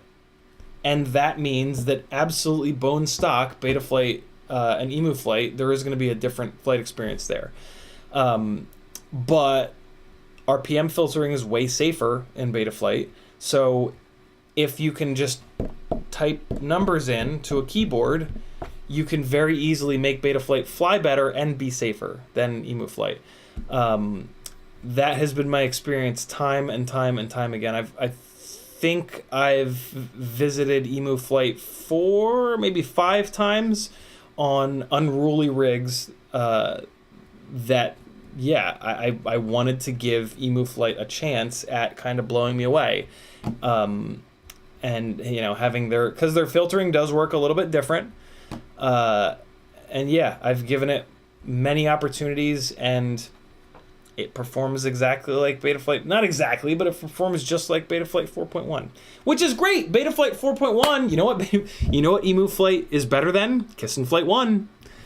Because Emu Flight is based on a much more recent version of the flight firmware that we've had available to us. So Emu Flight flies great, but it doesn't fly as good as Betaflight. Emu Flight has been working on RPM filtering, so in the future there's a chance that there'll be a version of Emu Flight that flies as good as Betaflight 4.2. Unfortunately, Betaflight has more people working for it, and they're about to put out 4.3. So, you know, it's a pretty good bet that as soon as 4.3 is stable, or you can just run the release candidates because they work fine, you know. Emu Flight is open source, which I love, but there's not anywhere near as many people working on Emu Flight as Betaflight. So, you know, it's but it's better than Kiss and Flight 1. That's for damn sure. Sebi DFPV with a $30 Californian super chat. Sebi, sorry again for missing this. Quick question, please. Do you think my Zing 0802 17000s, I have a set of those right here, will do for a 40-ish gram HD0 Whoop VTX, ELRS EP2, GEP-RC F4 AIO, 12 amp 2S, built on a 75 millimeter Mobula frame. Also, how does your fund work? Thanks. Basically, the little fund, if you want to donate to this, whatever this fund is, you just have to do a super chat and just in the message of the super chat say, hey, this is for that fund. Otherwise, the super chats are just, you know, supporting your buddy for healthcare and food and apartment rent and stuff like that. Great question, Sebi. Absolutely. Here's the only... So these, the Zing 0803 17000s thus far have been my favorite motor on the tiny lifters, as I'm calling them. These are Newbie Drone Acro B builds with the Cockroach 75 frame and TPU holders to carry around the 26 gram Insta360 Go. That puts a lot of stress and it makes these tiny lifters jobs really hard. Those motors were great. They were fantastic on this one here. Here's the problem. 26 gram Insta360 Go to 10 gram battery, you know, the rest of the build, it ends up being pretty heavy. And on the very first crash, I bent one of the 1mm motor shafts. That is the Achilles heel of these motors. They only have a 1mm motor shaft. So the sacrifice is durability. But the flight performance on these is amazing. I really, really, really like these. They were nice and smooth. I had no jello on the Insta360 Go feed. They had a beautiful amount of power. They were so good. But I cannot have a motor on these rigs that every single time I crash it, the rig is done for the day. And I have to buy another motor and replace it. That's just crazy. So these two rigs, this one already has motors on them that have a 1.5mm motor shaft, the Betaflight 1102 18,000s. And then this rig here is going to get the 0802s from the Mobula 7 because they also have a 1.5mm motor shaft. So the iFlight Zing motors will have great performance, but you're not going to be able to crash them nearly as much. All that being said, the rig that you're talking about is going to be a lot lighter than those two because you're not going to be carrying a 26 gram camera. So your situation on that build won't be as bad as mine, but there is like a general consensus that the 75mm motor-to-motor builds with 1mm motor shafts is a setup that you just can't crash hard, and it's not a great setup. That's one of the most exciting things about the Mobula 7 is that we've now got another tiny whoop motor available to us with the proper motor shaft for these 75mm builds. So there you go, man. I hope to God that you're still in the chat to get that whole answer.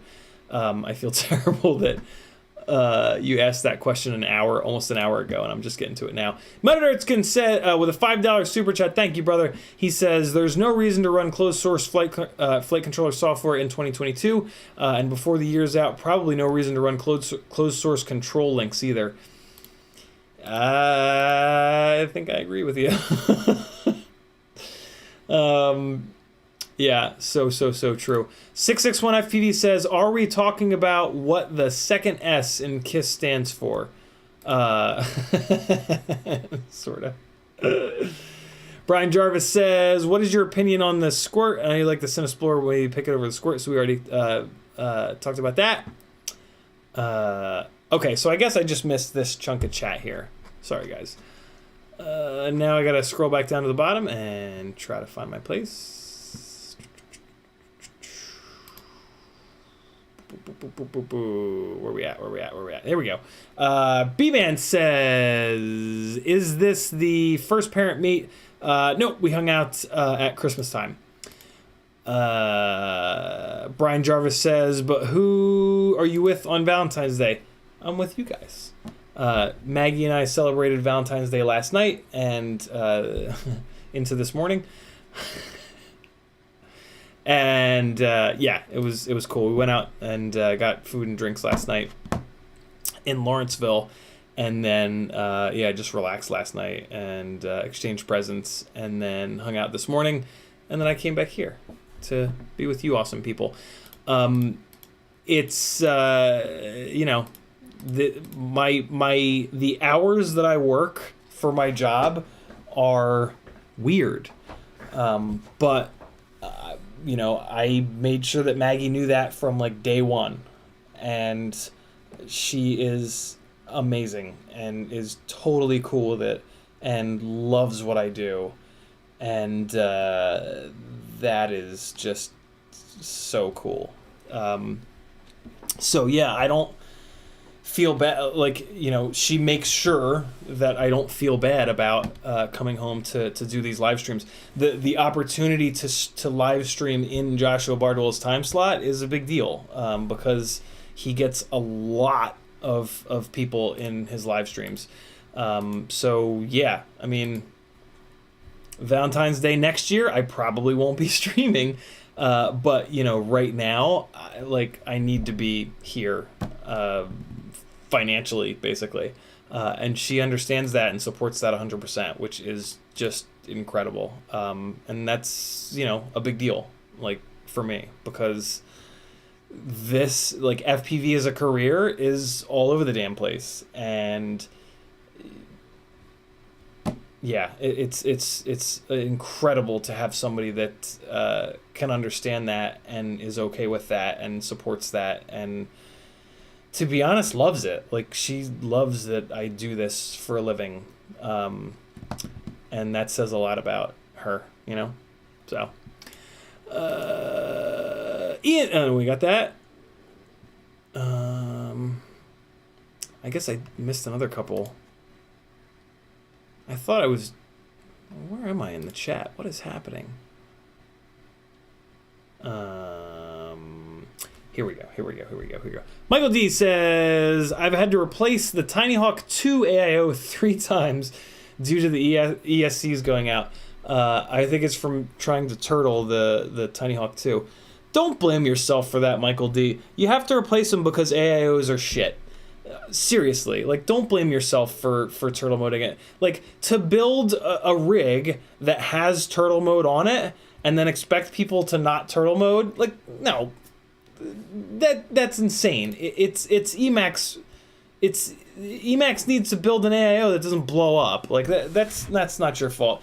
All that being said, if you're like stick banging with turtle mode, yeah, I mean, don't do that. Like guys, turtle mode, like, don't ever go all the way to the end of the stick travel with turtle mode. There's just no reason to. Just be real gentle. Just be super gentle with it. Flip into turtle mode, real gentle, and the props will spin nice and slow. And if the prop is blocked, you'll hear or see it. It'll go like that.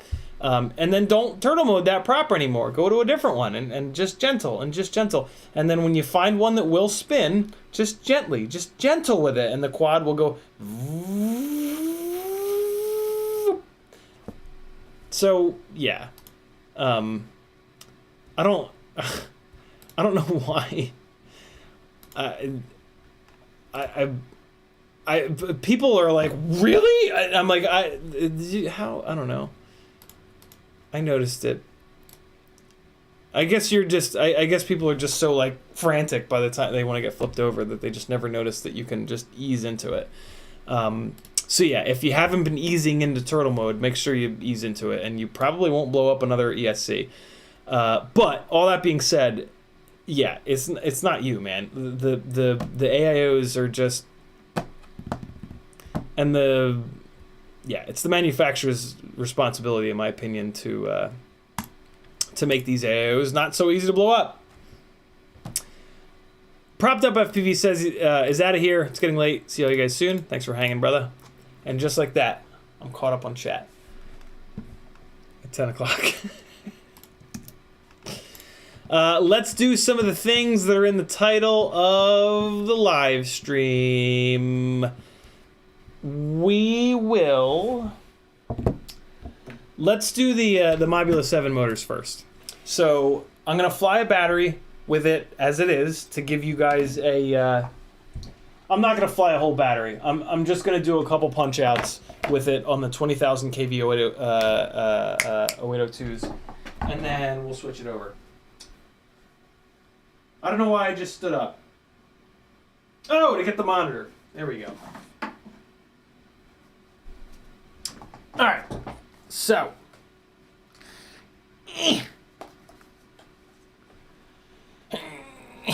Why do I tighten this so hard? Jesus. Don E with all the rainbow hearts. He knows what's up. Okay.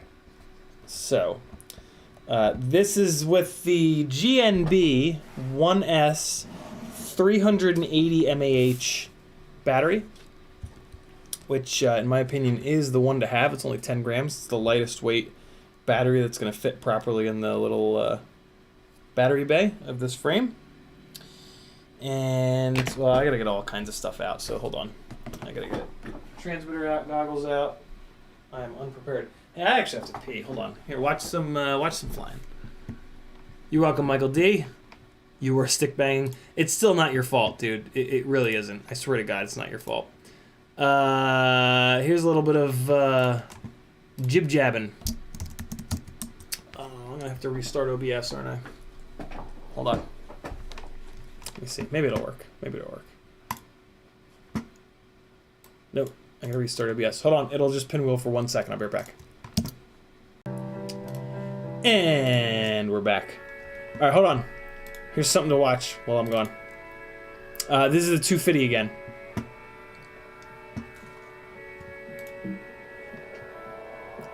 All right. No. That's not the scene that I want.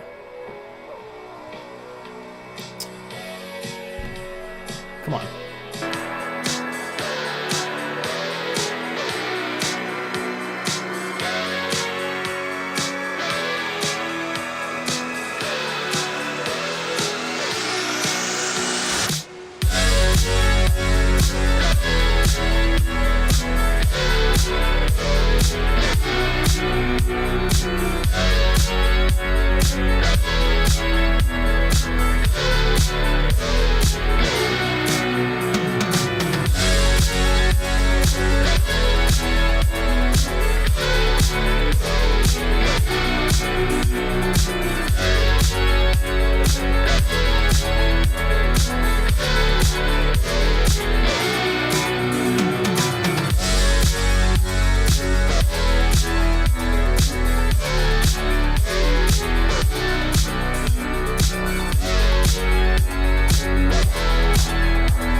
That's great television right there.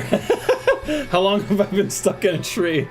Oh, it's been stuck in a tree for a while, hasn't it? Whoops. Sorry, guys. I guess at least you had some decent music to listen to. Yikes. That's how it goes with me. All right, let's get this rolling here. Let's do some whooping. What do you say, friends?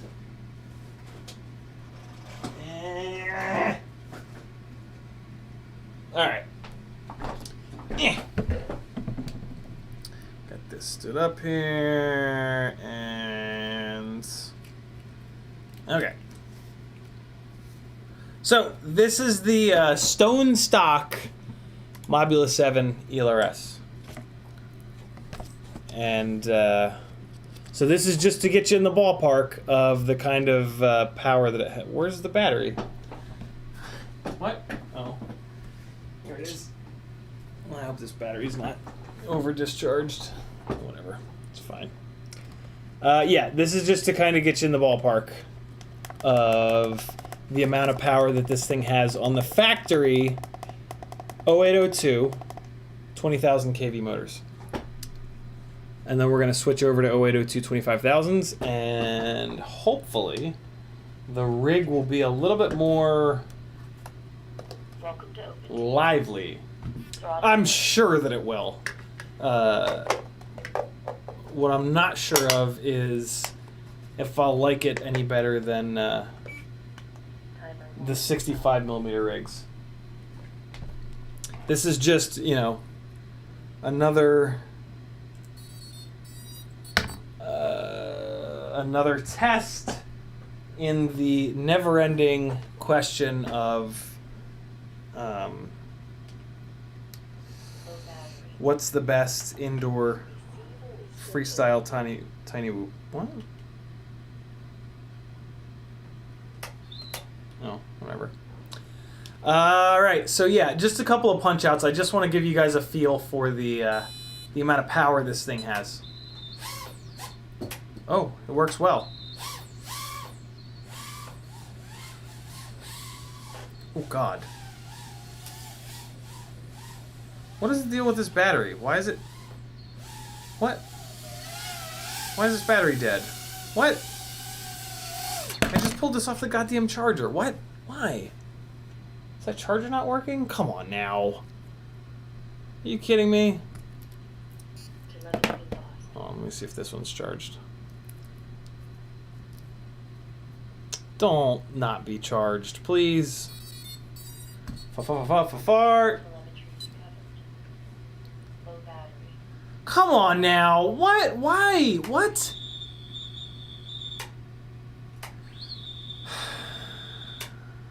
You know.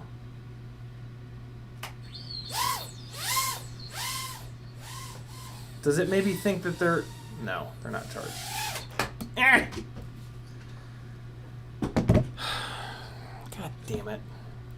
All right, hold on. I'm gonna plug in the Fractal Engineering board to the to my big boy charger, and I'm going to charge these up as quickly as I can. That's extremely annoying. Here's a little bit of flying while I do that.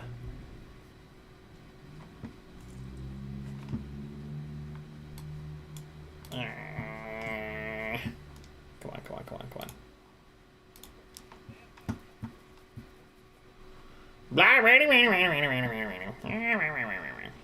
Blah, blah, blah, blah, blah, blah, blah, blah, blah.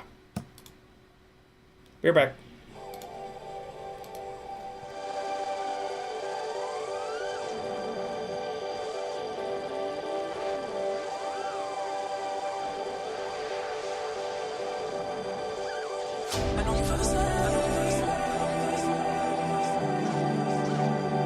Really? Do I ever fly for more than 3 seconds before slamming?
hold on. I'm charging those at 1 amp. Which is basically like 3C. Okay. And that's good to go. Here we go. So these can wait. And that should get done pretty quick though. So let's unbox these DJI V2. No. Let's play with the prop Locket from Gemfan. Brand new product from Gemfan, prop Locket. This will save your fingers. Look at this thing. This is really cool. I'm gonna be honest, I'm kind of in love with this thing already. So you've got your rig with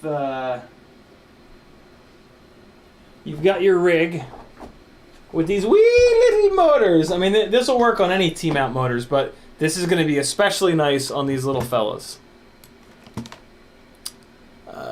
Just moving the chat around real quick here. And thanks for hanging, neighbor. All right, cool. Don't leave us stuck in a tree this time. Yeah, okay. So getting these props off is difficult, but Gemfan's got you covered. So this is the prop Locket. I love that it's got the little keychain thing, but I'm never gonna put it on by keychain, so I'm gonna take this off right away. This is gonna live in my bag. The only thing I think that could be like improved on at all with this is maybe like a little cover, so it's not so like kind of stabby. That's the only thing I can think of. Other than that, this thing is amazing. So here's how it works. It's got a little 1mm shaft on this side, and then it's got a M2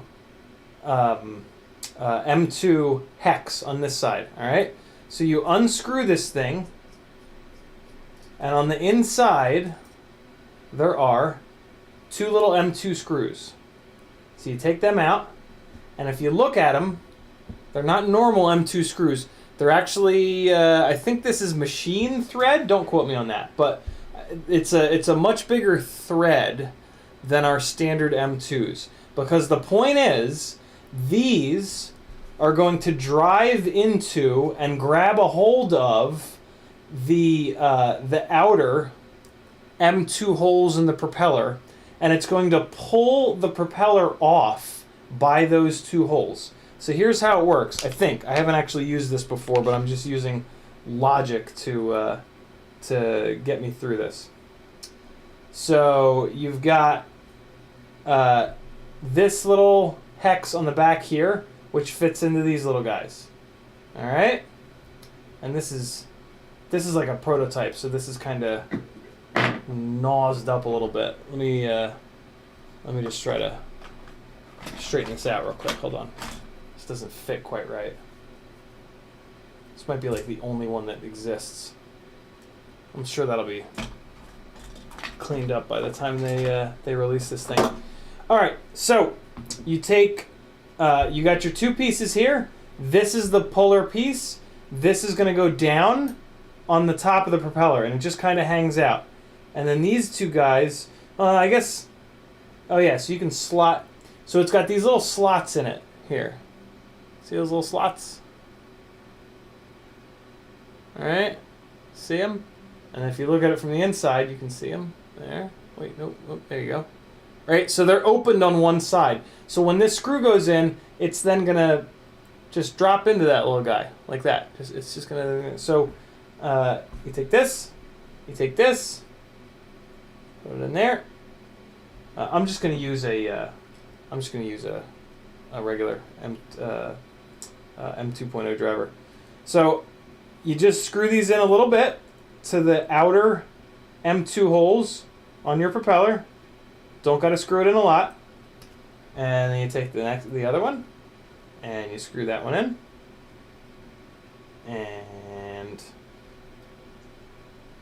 all right. So now those guys are hanging onto this prop. You take this little guy and you just slide it on there like that. All right. So now you got those little guys, and that guy is in there. And I'll bet you can probably at this point just pull up and off, but that's not the point, and that's going to put some stress on the center motor shaft. Here's where this thing is magic. It's got a 1mm shaft here.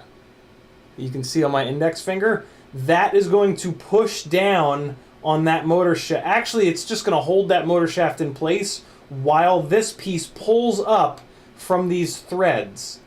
So you put this down in here and you just start tightening it. And there's going to be a point where it makes contact, and I'm sort of at that point. All right, so now that central shaft is pushing down on the motor shaft. I just got to get this in here all the way. I tightened it down a little too much, so let's back it off a little bit. And all right, there we go. So crank this thing down. That center shaft is going to go right down the middle, and it's going to hold onto that motor shaft. So now you just keep cranking this down. It's going to hold the motor shaft down and just pull up on the propeller.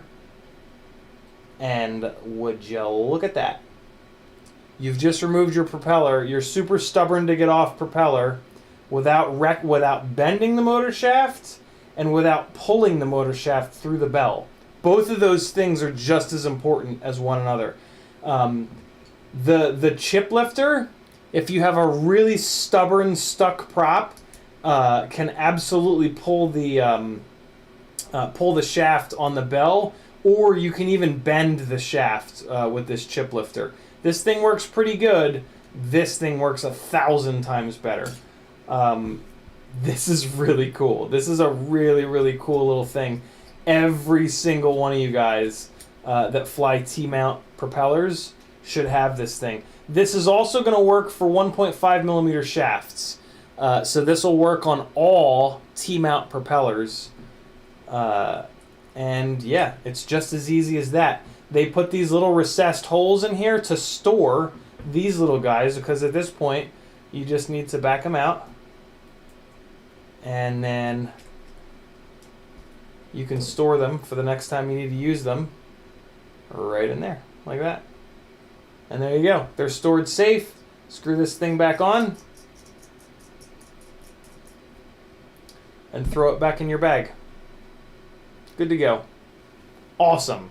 Awesome, awesome, awesome little tool. Sometimes these little props, man, do they get stuck, and it's just really difficult to use your fingers to get these off. And when you start muscling on them, you can so easily bend these little 1mm motor shafts. It's just so easy to do, and it just happens like immediately. In the box, they give you an Allen key here for this set screw. This set screw looks like it just holds this M2 piece. So I guess what you could do, I wonder if it holds the motor shaft too. Let's see. Okay, no, yeah, so you can just pull it. If you don't want this little thing, you can just pull it out of there, and now it's a little less stabby if it's in your bag, if you really care about that.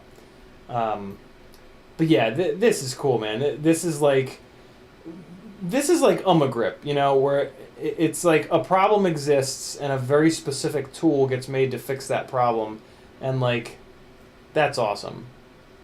You know, I'm so sick of tearing up my fingers on these little tiny motors.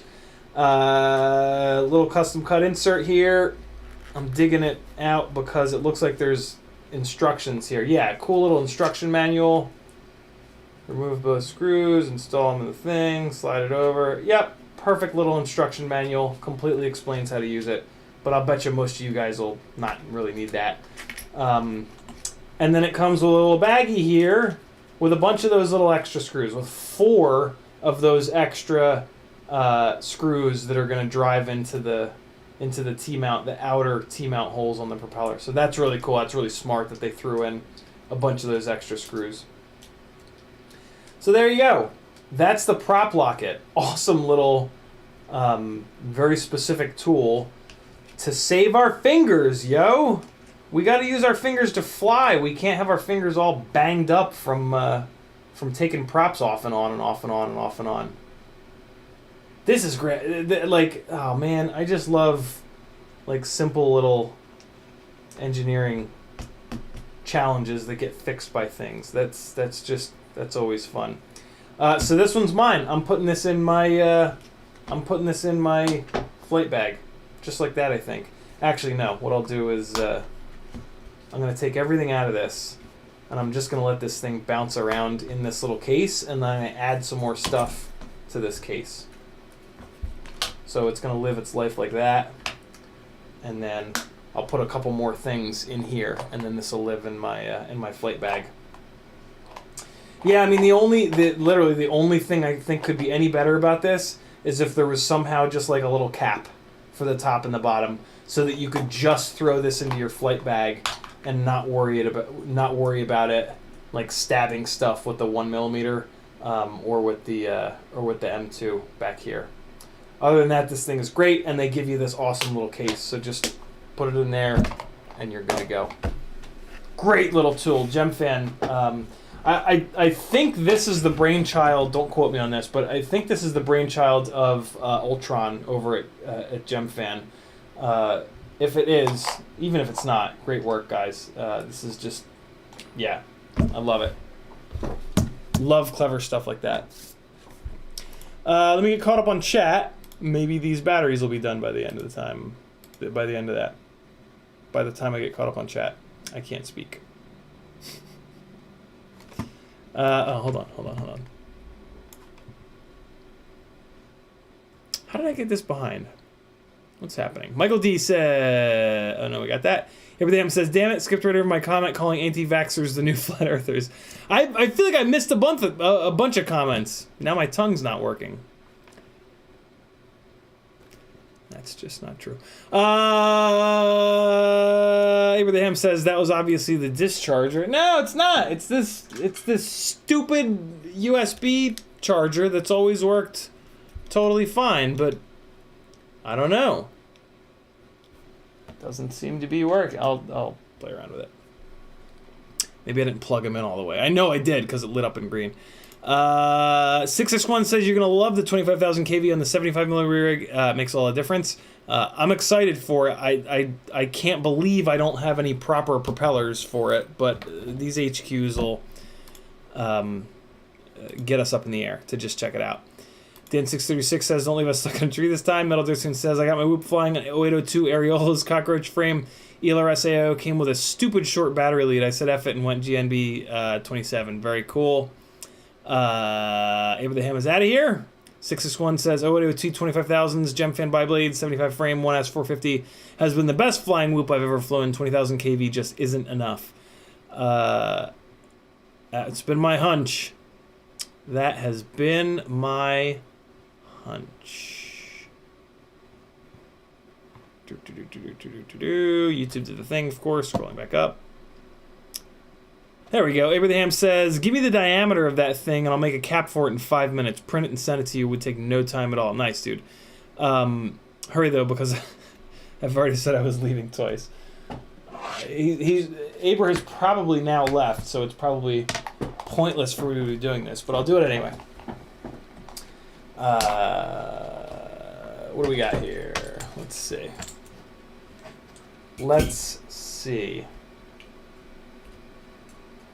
Nope, that's not how it goes in. It goes in that way. Yeah, there we go. Yeah, balls, the battery's in upside down. Hold on.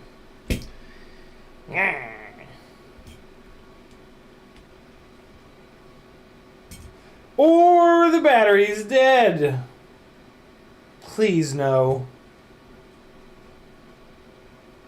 I hate when you don't use stuff and then the batteries die and it leaves you hanging when you actually need it. Maybe I just didn't push the button. I just didn't push the button. Okay. Let's zero this out. And alright, so like I don't know. I guess you could make a cap for this part, but it's got that set screw in it. So like the main body is 14 point... It said 14.10. There's something going on with this. These calipers. This battery bay is not happy. I'm going to zero it again. Okay. So the main body is 14.15. Oh, God damn it, Larry. Come on now. It's the first time I've ever had issues with these calipers, but I use them like twice a year. Well, the gnarly bit, oh, there it is. 14.10, 14.10 millimeters. Yeah, so 14.1, and then this little area. So if there was a cap that was like there, that's 11 millimeters. So if the cap was like 11 millimeters long, and that would be cool, because then it could just slide over here. And then on this side, the cap would want to be like somewhere around 20, call it like 20 millimeters long on this side. So there's 20. Yeah, 20 millimeters would be about perfect on this side. And they're both the same diameter, 14.1. Well, I just grabbed it on the slightly skinnier part. But yeah, 14.1 would be that outer diameter. That would be perfect. Thank you, dude. That's super cool. All right. Look at us go. The collective hard at work. Changing lives. Maybe Gemfan will buy that design off you. Never know. Never know. Okay. Great little tool. I love that. Dan636 says, it's been real. It's been fun. Hasn't been real fun. Gotta head to bed. That's not what Dan said. That's what I said. Thanks for hanging, dude.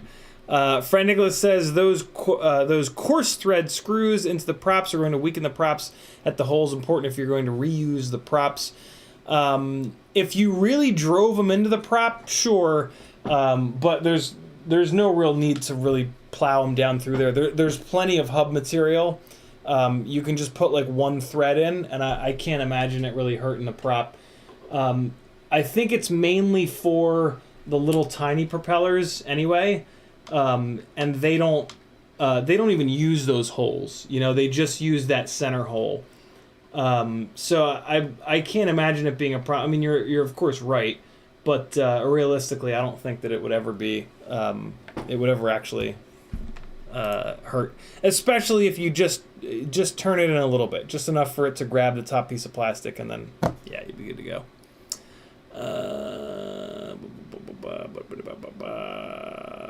Glenn Burnett says 3D print the caps. We are on it, Glenn. Brandon's Baked Bean says, I remember learning FPV on the OG Mobula 7, and I bent so many shafts and motor bases. Wish they had the 1.5 millimeter 0802s back then. Have you tested the new Mobula 7 yet? Yeah, Brandon, I've been flying the new Mobula 7 on pretty much every stream for the last like 2 or so weeks. So yeah, all the Whoop Wednesdays and all the Freestyle Fridays from the last 2 or 3 weeks have Mobula 7 footage. And I'm gonna fly it a little bit tonight before I change the before and after I change the motors.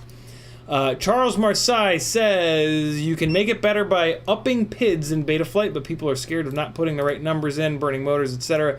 So saying plus 10 on everything is a great start for reasonable builds. Charles, are you talking about the Mobula 7? Last week, I think, I did a custom tuning session here on the live streams. The stock PIDs are actually pretty damn good, but that really isn't the problem with this rig. The problem with this rig is just a lack of power. It's totally fine for a beginner, but yeah, it just doesn't have enough power. It doesn't have enough RPM. Higher KV is definitely the answer. Yeah, PIDs aren't going to really help with that. I was actually really shocked with the stock tune. The stock tune was incredibly aggressive and didn't really need changing. So like upping the stock tune, I think my PIDs are actually lower than the stock tune was. So yeah, upping the stock tune, I don't think a normal person will be able to tell the difference. If you're a really, really high-level pilot, maybe you could tell a difference, but I kind of even doubt that. There's so much placebo. Stock tune, yeah, it's actually really, really good, but the thing just doesn't have motors that are high enough kV. Charger is happy. In case you were wondering, one of these batteries is sitting at 87 milliohms, the other one is at 139 milliohms. So one of these batteries is way more healthy than the others. That's kind of interesting. I probably super over discharged one of these. I also don't, this is a fairly new charger to me. I don't have a really good feel for, every single charger measures the internal resistance a little bit differently, and I don't have a really good feel for the way that this particular charger measures the internal resistance. So yeah, take those numbers with a big grain of salt. I have noticed that this charger does read way higher than any other charger I've ever had in terms of the internal resistance milliohm numbers. So first up, Stone Stock Mobula 7 on a 380 GNB 10 gram battery. This is basically just to get you guys a baseline of what the 0802 20,000s look like before we change the motors over. So let's just knock this out real quick. Cody SA says, would you run 25,000 kV on a 75 millimeter 1S? That's exactly what we're about to do, Cody. Yep. The only problem about this upgrade here is we're actually going to be downgrading from 1.5 millimeter motor shafts to 1 millimeter motor shafts, which is a shame. So basically what's going to happen here with this upgrade is that we're going to get much better flight performance, but we're going to get much worse durability, which sucks, but, you know, it's 65 millimeter tiny whoops are what you want. So this is a freshly charged battery. As this battery sags down, the performance definitely gets a little bit worse. This is pretty good. For most people, this is actually plenty of performance. But I want more. New gate location there in the kitchen. I don't know if I'd like it, but it's kind of cool. Ooh. Ah! This is what I'm curious about. Where will it crash when I hit that gate? All right, we're good. Oh, it fell down already. Did it take the ceiling with it? Let's see. Nah, it didn't. The little things are still up there. Cool. Oh, God. So the only other thing that I do want to check... Oh, God. Oh, boy. Is flying low to the ground. When you go up to a more powerful setup, you sacrifice a little bit of throttle resolution. One of the ways to really test the throttle resolution is just to fly really low. So I'm going to do a couple really low passes to just... Oh, you dumb man, you. Oh, I got out of there. Wow, I can usually never get out from behind the door. Yeah, I just want to fly low just to get an idea of what the throttle resolution's like. It's pretty smooth. I have some throttle expo in here. But yeah, it's pretty good. It's very controllable. Low power setups are way more controllable when you're doing this kind of stuff. But yeah, I just want to kind of have an idea. It is exactly what I would expect though. So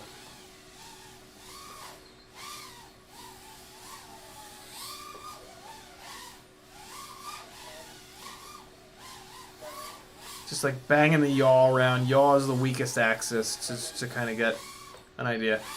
So now you can hear the battery starting to come down. All right, so let's swap the motors out, and it should be way, way, way, way better. The only problem is going to be I'm not going to be able to fly it hard with these new motors because these propellers, these stupid HQ propellers, are not going to don't drop all the way down the shaft, so they'll bend the shaft like instantly. So I'm just going to have to fly it really carefully. But, you know, it's not the end of the world. I'll get some proper Gemfan props, and we'll be good to go. Which battery did I just run? Just ran this one. All right, so this is the fresh one. So let's swap these motors out. Man's calipers don't have batteries. It's true. It's true. Abraham says, cool, just about done designing them. I'll print it tonight. Shoot mailing address on Discord at 3 UPS tomorrow. Thank you, Aber. It's super cool, brother. Super, super, super cool of you. Discord, Abraham.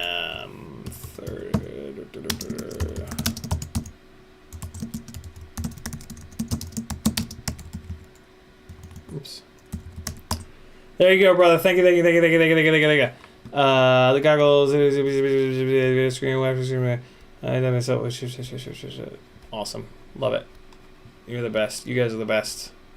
Okay, let's swap these motors.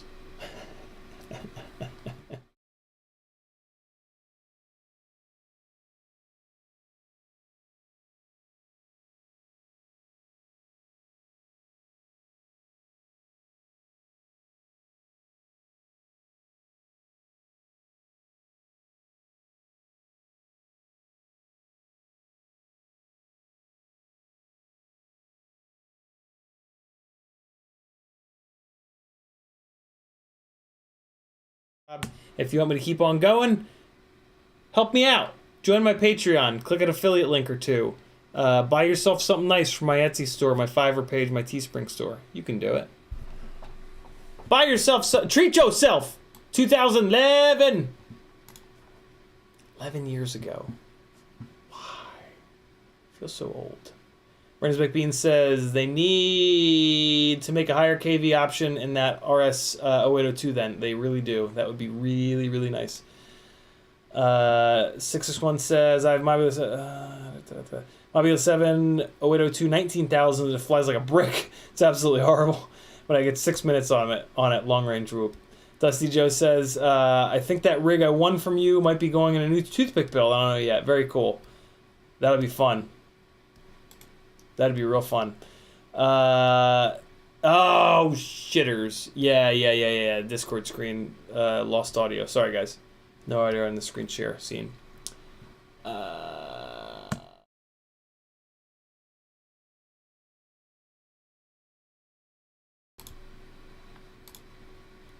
now it's better. All right. Here we go. Let's get it. Philogio says YouTube updated and shut down on me. That's annoying. I love when programs just don't even tell you anymore. They just update. They're like, nah, you're good. You're done. Get out of here. I do what I want. Here's the stupid HQ props that we're gonna put onto this. I'm really not happy about that. I just like, come on. It's 2022. Really, you're designing tiny whoop propellers that aren't opened on the top? Like, what is this? What kind of Mickey Mouse nonsense is this? I'm trying to like wallow them out, but it's not going to do it properly. And I don't have like a 0.95 millimeter drill bit to be able to do this. Plus, I don't like drilling these props. Like, it tends to when you drill out these little tiny props, you almost never get it perfectly centered. And then they wobble, and it's just awful. Like, this is just an awful propeller design. Really, really, just like, come on. Come on. Get with the times, yo!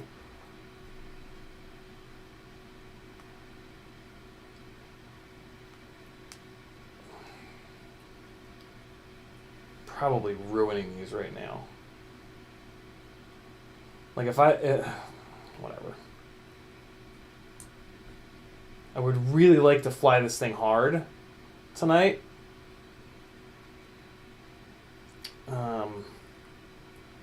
These are just like really tight, really fine needle nose tweezers, basically.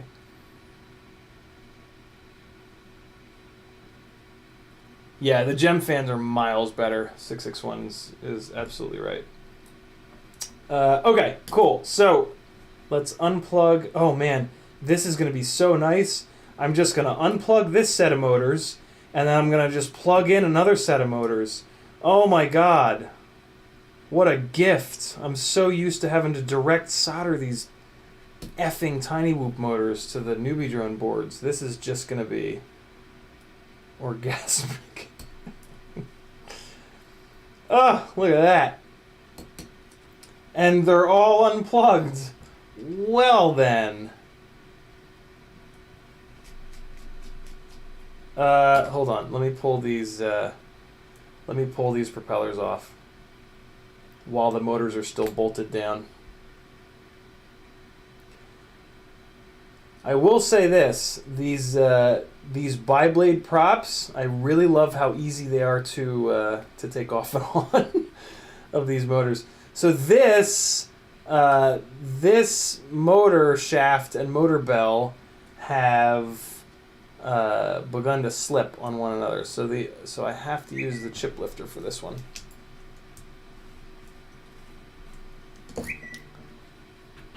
Hold on, let me see who that is.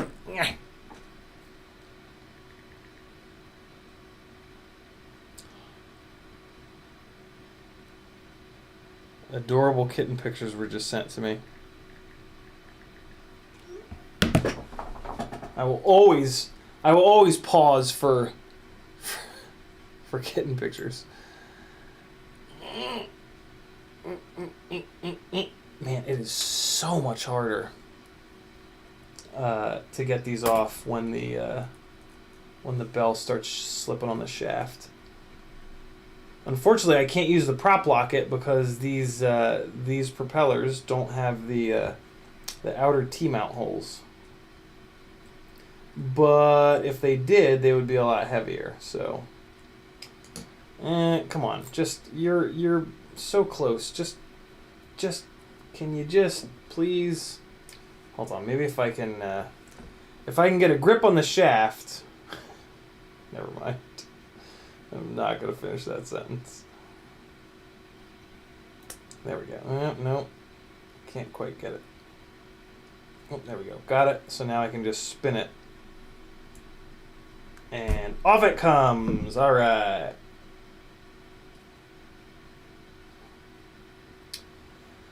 All right. Let's get the rest of these off. And we will swap these motors out real quick here.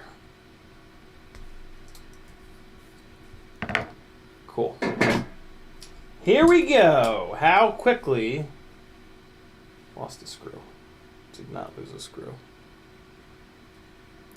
How quickly can one person swap out a set of cinewhoop motors?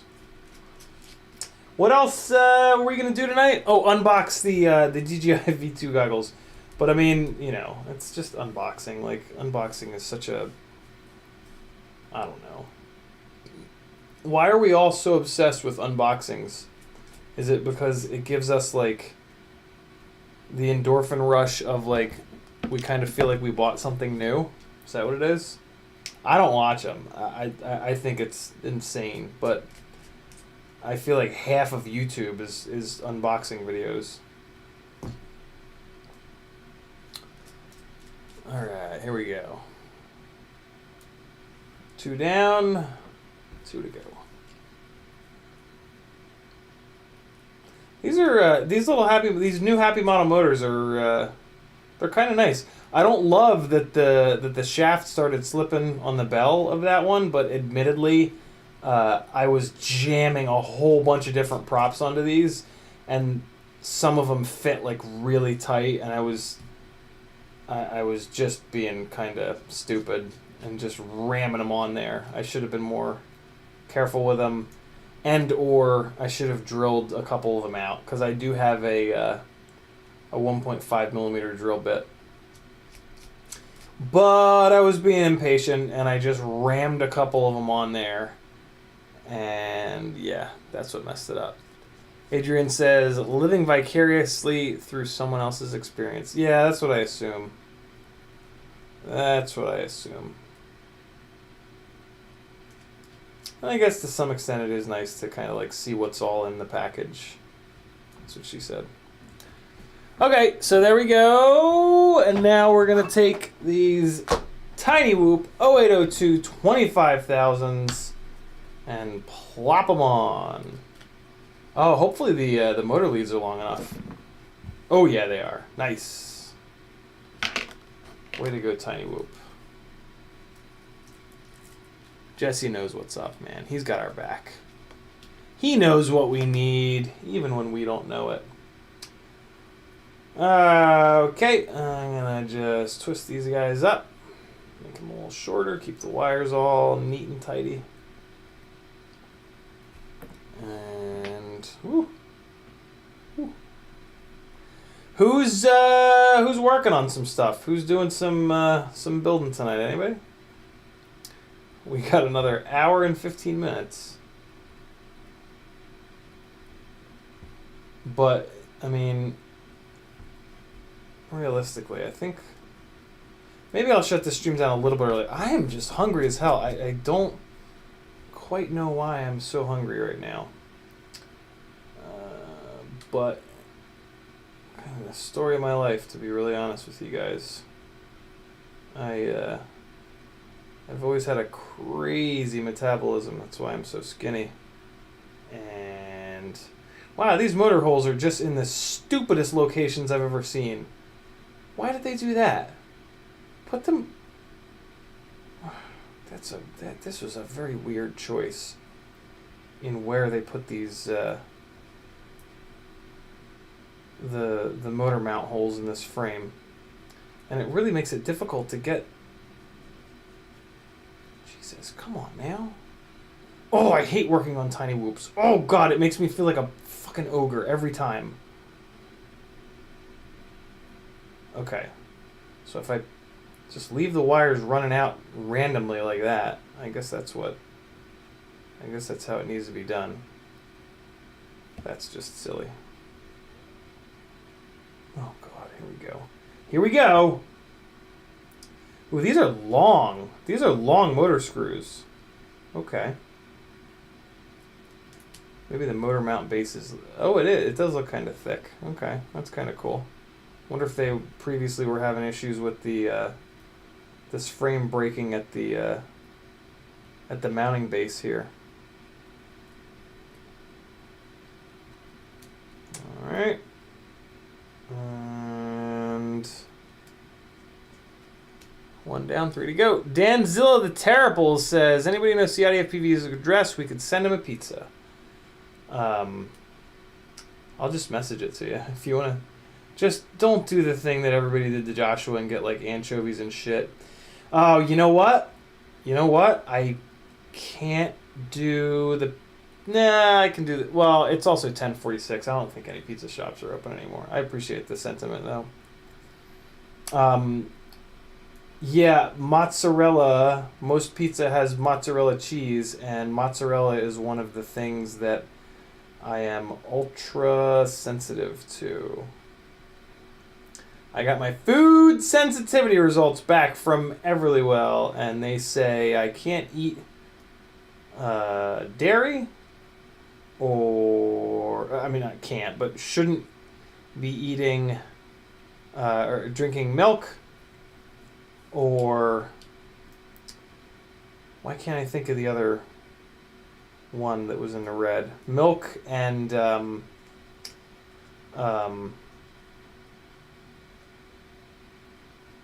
man, my brain just shut off. Milk and all of the ingredients in beer were on the second to highest. Eggs. That's it. Milk and eggs. So yeah, pizza just became a lot more challenging. In the second to highest reactivity was also mozzarella. That's the only cheese though, which made me kind of happy. There are some other cheeses, but they're in the lower reactivity ones, which is nice. Okay. 2 down, 2 to go. Here we go. Yeah, here in Georgia, stuff closes early, man. That was a real shock to me coming from the Northeast. That was one of the things I really noticed. Moving south, stuff just doesn't stay open. Like, people kind of just don't care as much about making money. And so, yeah. It was weird. In New Jersey, you could get food at like midnight, no problem. But down here, after like 9 o'clock, everybody's like, nope. We out. Littering and...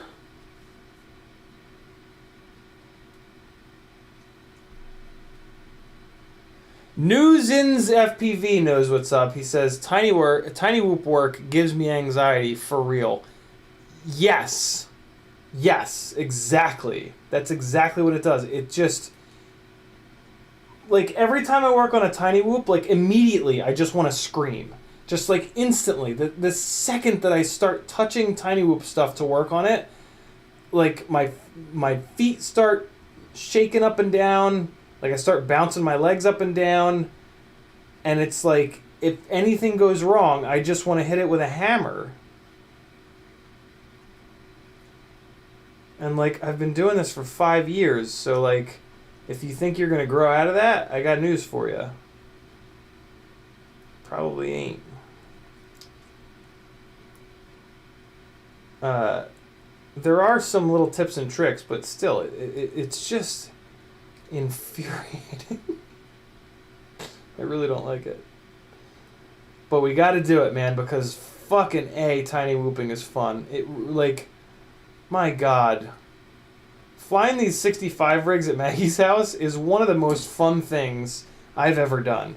Like, that drop from the second story to the ground floor, oh, it's so fun.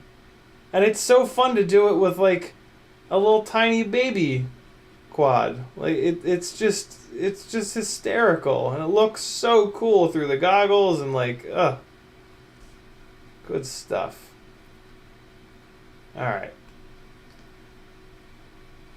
Here we go. Let's just plug the motors in. Wow, that's amazing.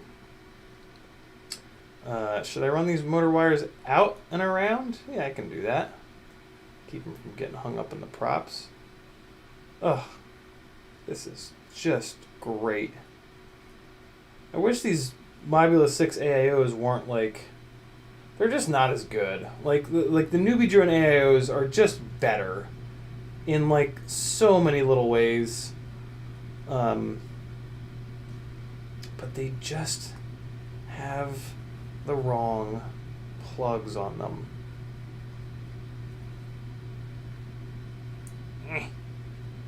I do have a little bit of a fix for it. You can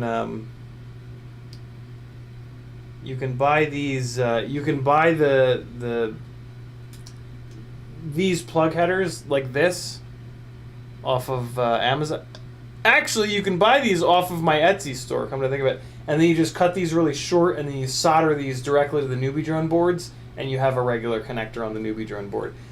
It's admittedly a little janky to do it that way, but it totally works. Totally works. And then you can hot swap motors on a newbie drone board. So, a little difficult to do, but no more difficult than... My God, that was quick. Wow! You guys have seen me swap motors on the newbie drone rigs. It's like a 2-hour thing. That was, what, 10 minutes? Gold motors are 20,000 kV, Ramdanko says. Nope, these are 25,000s by Tiny Whoop. 0802, 25,000. Zeus Juice. what do you guys think the chances are that these are all going to be spinning in the correct direction? Slim to nil. But let's just arm it and see what happens. See if I can tell what direction they're spinning.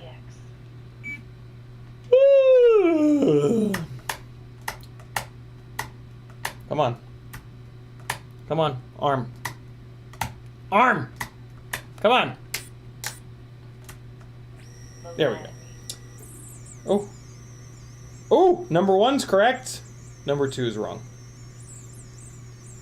Number 3 is wrong. Number 4 is wrong. Oh.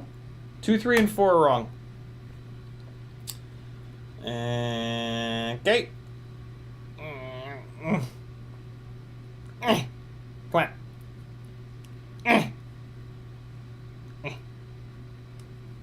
661 says his wires are too long. You must shorten them to save 0.001 grams. Spoken like a true tiny whoop nerd. I'm willing to do some things to save weight, but yeah. Keyword some. Let's see if we can use the Betaflight configurator motor jibber jabber. Connect. Motors. Hey, motor direction is there. Cool. Let's plug in a battery. And here we go. Motor. Oh, well, let's see if, yeah, they're going to be in the right spot. No matter what, they're going to be in the right spot. Yeah, 1, 2, 3, 4. Cool. So turn that off, and we're going to do motor direction, and I understand the risks, and individually. All right, motor 1.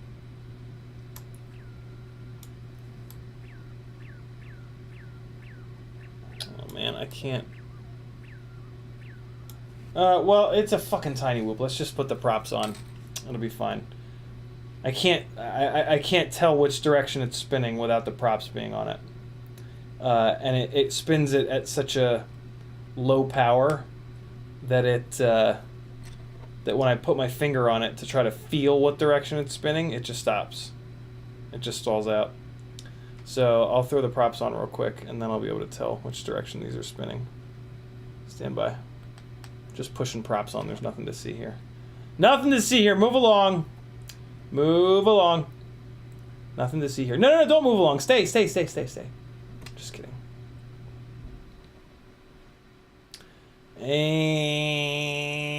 And we've got props. Okay. Motor 1. I still can't tell. Motor 1. Motor 1's correct. Okay, good. Motor 2. Incorrect. Reverse it. Motor 2. Telemetry lost. Telemetry recovered. Low battery. Still going in the wrong direction. Normal. Telemetry lost. Telemetry recovered. Now it's going the correct direction. Motor 3. Low battery. Wrong. Reverse it. Motor 3. Telemetry lost. Telemetry recovered. Take it easy, transmitter. Low battery. Let's go to normal. Telemetry lost. Now it's good. Telemetry recovered. Motor 4. Low battery. It's going the wrong way. Reverse. Telemetry lost. Still going the wrong way. Normal. Telemetry recovered. Good to go. Telemetry lost. Jesus, why? Why? Why are you doing that? Stop it.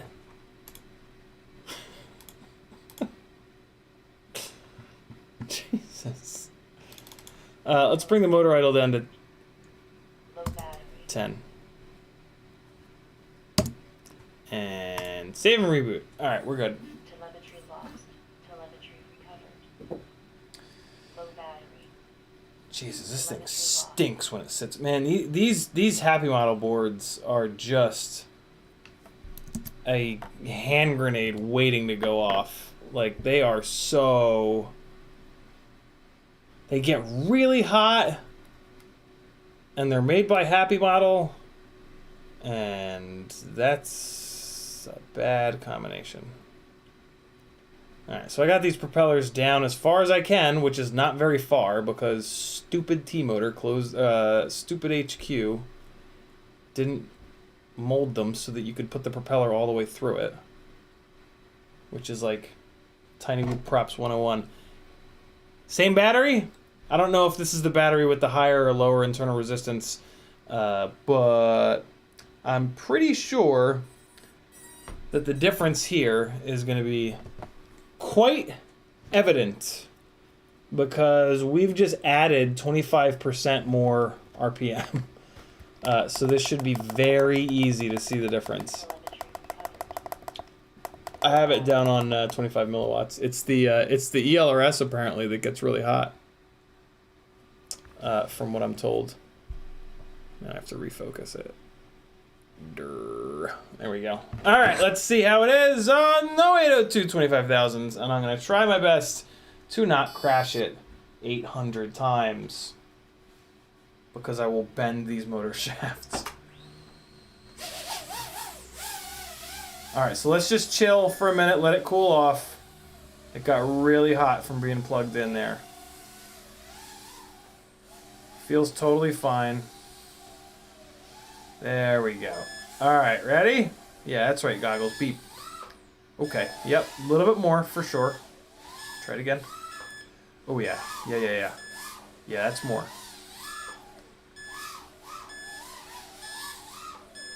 I'm actually surprised it's not even more than this.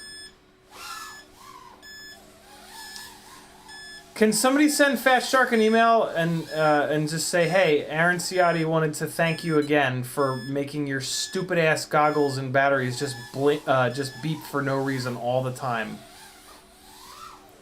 Nah, don't do that.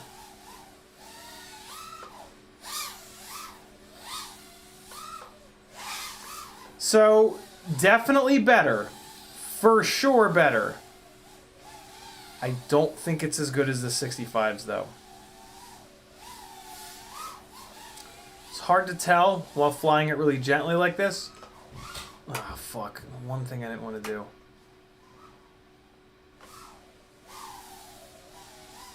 This does feel pretty good though, I will admit. Let me make sure the throttle expo is proper. 30%, 31%, 30%, 31%, 31. Alright, let me make sure the throttle expo is where it needs to be, because that's important. That drastically changes the way the rig flies. Nope, yep. Throttle expo 30. Oh, the midpoint is 40. That's way too high. Okay. So this will help a lot. Keep beeping, please. Just beep forever. Beep all day, every... What am I seeing in the... Okay. Looked like the camera went out of focus. Oh, much better. Yeah, much better.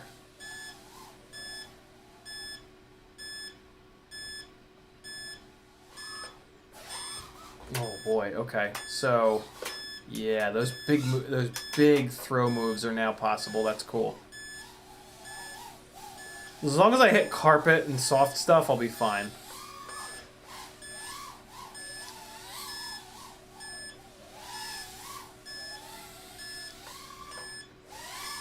This feels way, way, way better, for sure. For sure. 0802 25,000s are the way to go.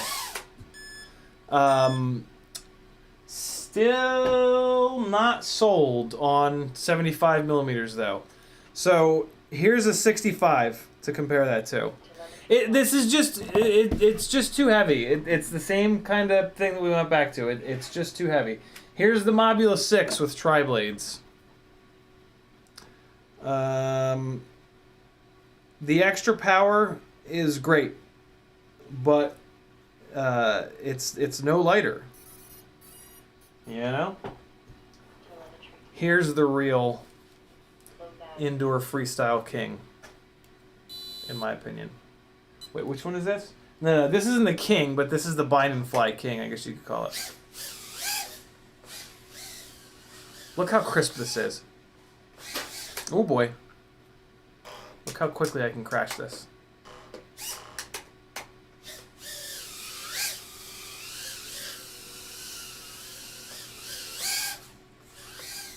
Come on.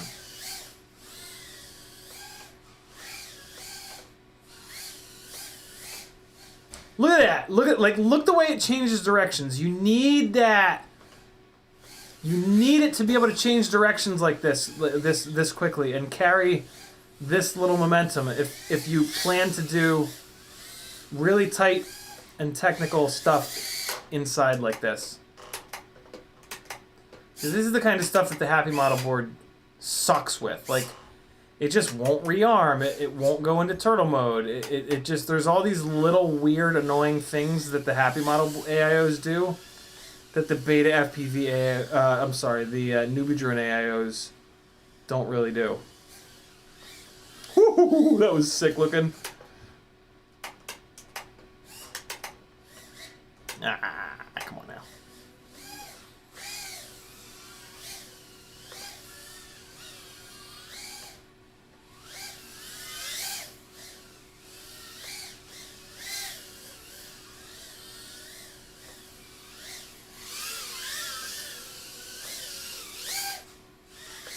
Woo! God, this is good. Oh, I'm really starting to think that these 0702s are better for this apartment. They're definitely not better. Well, I don't know about definitely, but I'm pretty sure that they're not better at Maggie's place in Studio 2. But man, in this little tight ass apartment, the weight savings from these 0702s is a real thing. Oops. That was a weird... I was trying to do a power loop, but I got a little discombobulated. Ooh! Let's try to get this power loop. Oh, it did the failsafe again. Apparently dropping down to 250 hertz will fix this, but you have to rebind in order to do that, and I just haven't gotten to it yet. I will. Almost. Let's get it. Come on. I'm trying to get it really tight. Every time I try to do this power loop, I try to get it a little bit tighter. That's what she said. Oh, man. It's a tough one. Oh, that was the one, too. I picked up the throttle at the right point. I just didn't quite get it around. Oh, that was the one, too. What happened there? Now I'm not throwing it back far enough.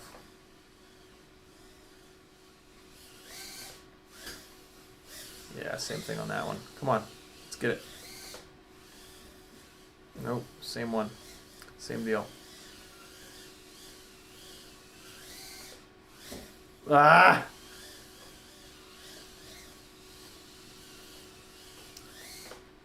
Oh, that came around super close. Ah! Oh, it just fail-safed again. Wow, it's never done it twice in one battery. Oh, come on, man. Come on. There it is. Well, that was awkward. Can I get it at the end? Nope, nope, nope, nope. These Weebleed FPV batteries just absolutely shit when they get low in voltage. So yeah, there you go. There's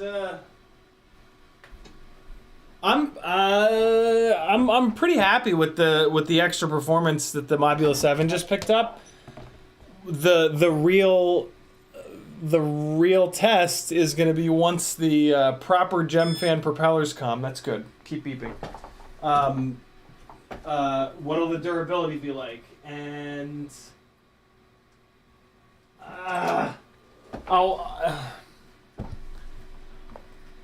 these Tiny Whoop 0802 25,000s are kind of hard to come by, so I probably won't leave these on the rig. I'll probably snag a set of these HDLRC 0802 areolas because you can buy these individually, I think. So I can buy 5 of them because I'm pretty sure that that this is going to break motor shafts, that this Mobula 7 is going to break motor shafts. But we'll see. Maybe not. Maybe not. You never know.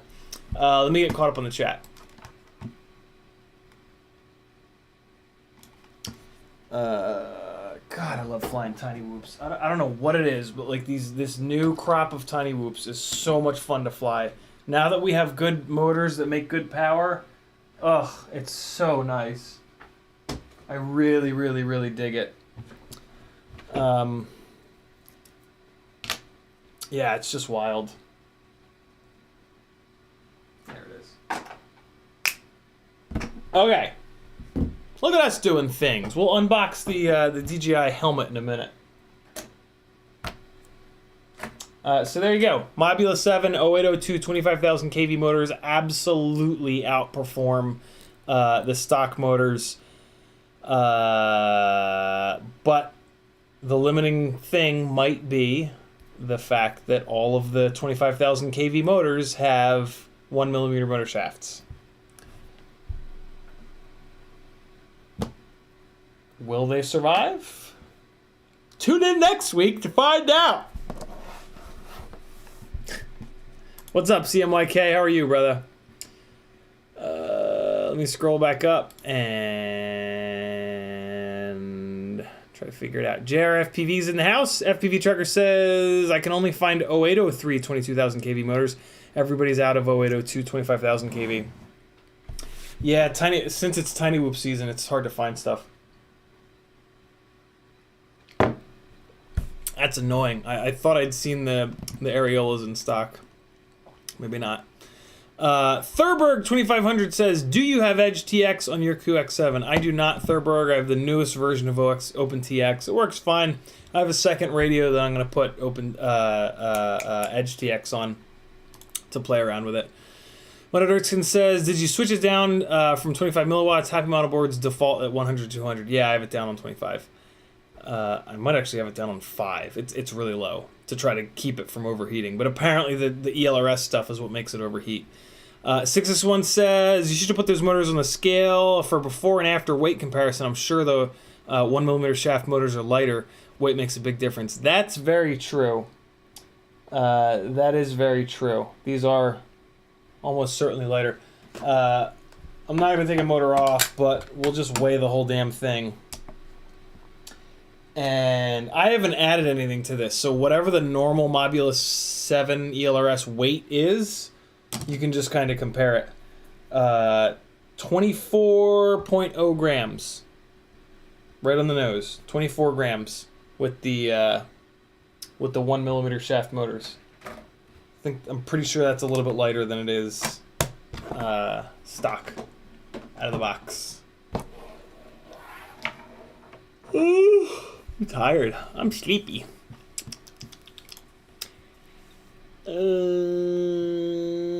Slim says, oh yeah, by the way, I built that 65mm R3D frame thing that you sent me from the giveaway. How is it, Slim? I couldn't get the damn things to fly right. I tried so hard, man. I could not get those to fly right. I know that they will fly fine, though, because other people have. I don't know. I have rabies or something. 661FPV says, you don't have to remind to change from 500 rebind. You just have to power cycle the quad. Oh. Okay. Well, then I'll just do it right now. What do you think of that? Well, that's cool. Welcome to Let's take care of that real quick. This is the Betaflight module that they very kindly sent me, that I am testing. This is the 1 watt module, I should say. So there we go. Now I'm down on 250. Telemetry ratio 1:2, 25 milliwatts. Ha! So we'll see if those fail-safes stop now. They weren't happening every battery like that. They were just happening like every 2 or 3 batteries. So Cody SA says, use a small piece of paper to figure out motor direction. Usually I use solder. I usually just take a little piece of solder and put it in there. But I had one hand on the mouse and I had one hand on the quad, so I didn't have a third hand.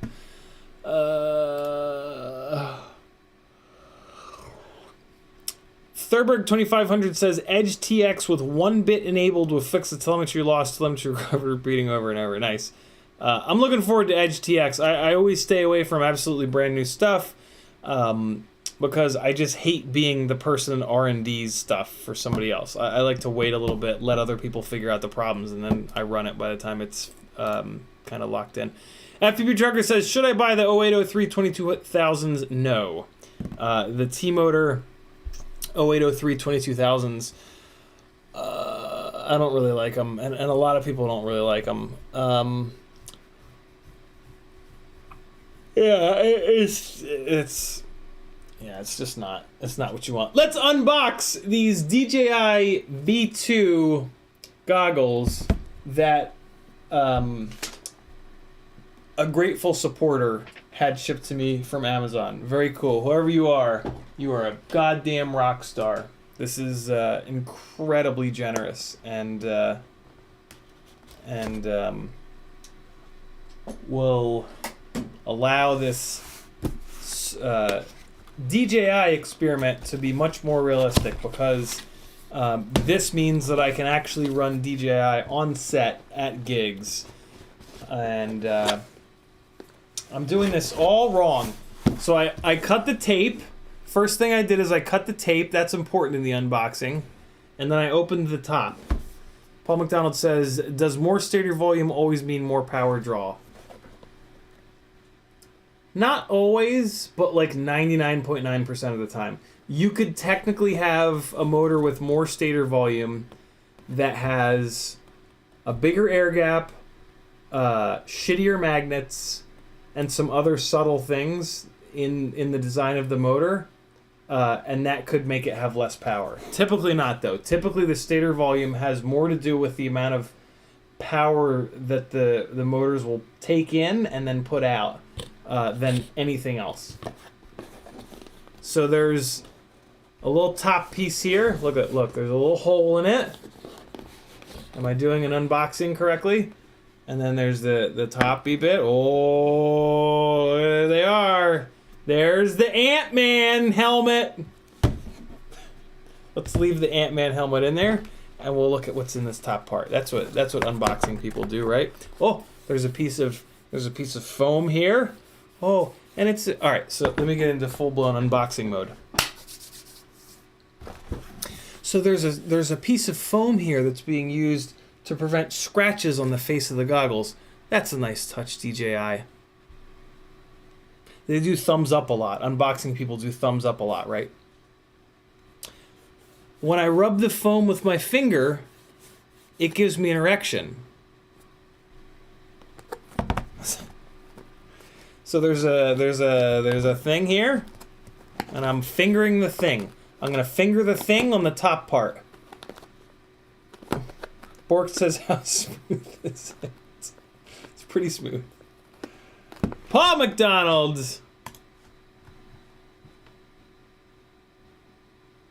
With a $5 PayPal. Thank you very much, Paul McDonald. He says, thanks for the good info, sir. You are certainly welcome, my man. I'm going to finger the thing some more. I'm going to finger the doodle some more. Oh, I fingered the doodle enough to open up the doodle thing. Do unboxing people say that? There's a little DJI logo. Okay, look at that. All right. Looks like the gas mask strap, if I had to guess. Oh, look at this little package here. Look at this tight little package. Okay, DJI. So here's the gas mask. The outside part of this little package is the gas mask head strap. Looks like they send a little bag with it. That's pretty cool. That's actually, I really like that. All right, so this is the gas mask configuration. We can just get rid of that. Nobody wants that. I'll put it right down there. And look at this, a nice little nylon bag for him. This is, oh, there's some silica gel in it to prevent mold. Oh.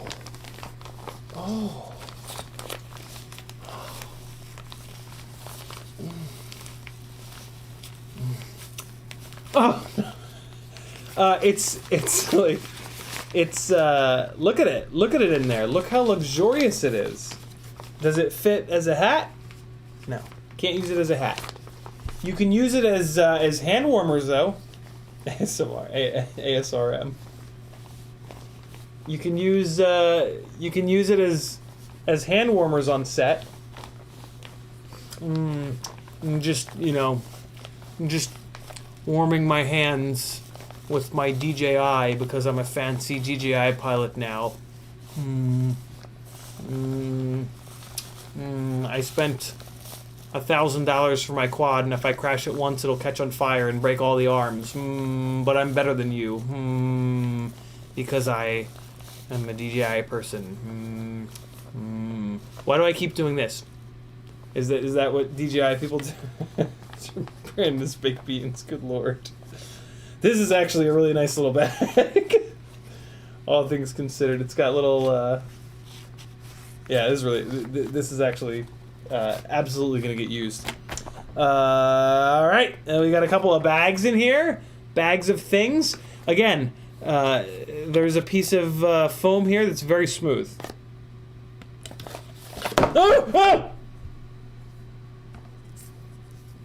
When you tilt the box towards you, it vomits this. It vomits this. Let's open it. There's a it's in a bag. The bag is a milky white color. I'm trying to open it without ripping it. I've succeeded. Oh no, I haven't. It's ripping the bag. Negative points for DJI. They use adhesive that's too strong on their bags. The adhesive is too strong in this bag. It's stretched out the plastic on the bag. What's this? Is this a little battery backup thing? This is a little battery backup thing, isn't it? Input 5 amps, output 9 volt max, 1.5 amps, cell capacity 2500 mAh. I'll be damned. They send you a little battery backup thing, so you can just put this in your pocket and then run a cable up to it. Oh, this is right. This is their version of the I'm stupid. This is the battery for it. But you can also use this as battery backup, but it's USB-C. I don't really know what you would. Yeah, this isn't a very good battery backup thing. Like, you're only really going to use this for this. That's kind of cool, though. I mean, why not? Like, why wouldn't you design it to be, you know what I mean? Like products that have a battery that's only designed for that product. Like, that's insane nowadays. Everything should just come with, you know, something like this. What they should have done, though, is they should have just made this regular USB. If they made this regular USB, then you could use this as a battery bank, you know, for like anything, for your phone, for your collection of vibrators, you know. It's cool though. Okay. What did I say it was? 2500 mAh. 2500 mAh, and it's 7.2 volt. So 3S. Cool. So they give you a little barrel plug to USB-C. You guys are saying that this dies quick. It won't work for anything else. Really? Wow. Oh, it's because of the output. It's because of the output. Right. It's regular USB output is 5 volt. Oh, so you could actually blow some stuff up with this. Because this is going to output 7.2 volts. You wouldn't want to feed this into anything else. That's why they made it USB-C, I bet. Interesting. Frank says the cable will only work with this battery pack. Really? Oh, they keyed it, didn't they? They keyed the... Interesting. I guess, again, that's them trying to make sure that you don't plug this into anything else. Interesting. I guess that's smart. You know? Well, cool. I have a battery for the goggles. That's awesome. I don't really have a battery for the other set of goggles. I still haven't gone down that road yet. All right, what else is in here? This cable was just in there loose. Another milky white plastic bag with some gubbins in it. Let's see what they are. Let's see if the adhesive is any easier to remove on this bag, or DJI might get some more thumbs downs. Oh, nope, more thumbs downs for DJI. They used sticky things that are too. Oh, this is the antennas. They used too sticky of a. I don't know how much longer I can keep this unboxing routine up for. It's everything that frustrates me about unboxing videos is coming out of my mouth, and it's making me want to jump off the goddamn balcony. Okay. It was fun while it lasted, though. 2 more antennas. Do these antennas look any different than the other ones? They better have made them at least a little bit different looking. Did they? Here's the V1s. Here's the antennas from the V1s. You morons! Really? You didn't make them look any different?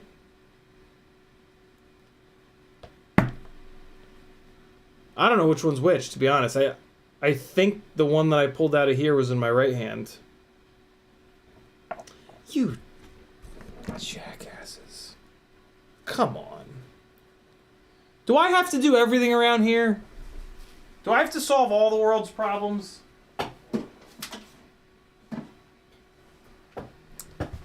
DJI, come on, man.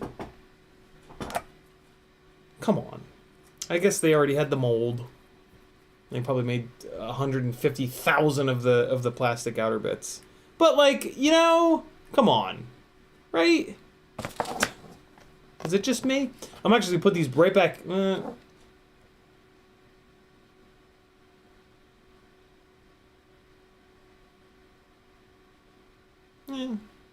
please right back in. It comes with another cable, which is USB-C to regular USB.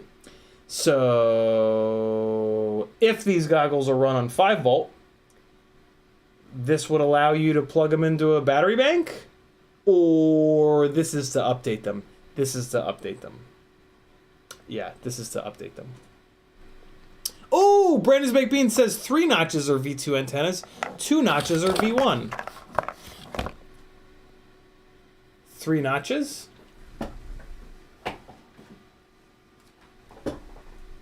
Hey, look at that! 2 notches. Alright. So I'm the asshole. Yeah, that's fine. Nothing new there. Cool. Good. How the hell did you notice that, Brandon? I totally missed that. I'm kind of impressed. Alright, so that's cool. That's I love that. And there's a little instruction manual here. Won't be needing that. This is like a real product, huh? Like, this is something that, like, you know, Best Buy would sell. That's weird. Man, they make this cable so that you can only use it. That's wild. Okay. Get this going here.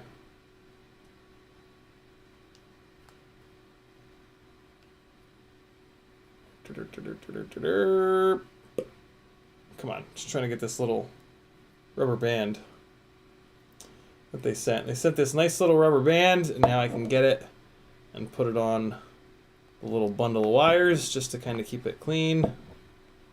And there we go, there we go, there we go. Come on, come on, there it is. Okay. All right, there we go. I'll leave it like that. Stick it out. Okay, so that's everything that's in the top thing. I'm gonna keep this out because I hoard cables, and I'm just gonna leave these antennas in here because it's gonna take me a while to get DJI into a rig, and in that amount of time, I'll have bought a set of antennas for this thing. Look what's in here. There they are. There's the Ant-Man helmet. Remy Tim says, stop unboxing and start boxing. Ant-Man coming at ya. Look at that. As I'm taking it out, you guys can see that's important to do, right? There's another silica packet in here. It says, make sure you eat me. There's some foam in there to make sure the goggles stay safe. And they look exactly like the V1s. But they're not dented up. The V1s are kind of dented up. I hope... So this front piece here on those V1s is kind of banged up. So I'm hoping that when I replace this front piece with the carbon fiber one with the built-in antenna, patch antennas, I'm hoping that I can take this front piece off and put it on that one, and then those V1s that FPV Exchange sent me will be like in perfect condition. We've got USB-C on the side, micro SD card slot. We've got the channel up and down buttons on the side here. We have the uncomfortable face foam. Oh god, yeah, that fits horribly. We've got a couple of IPD adjustments here, which you can see move the little eye cups. And power on the side here.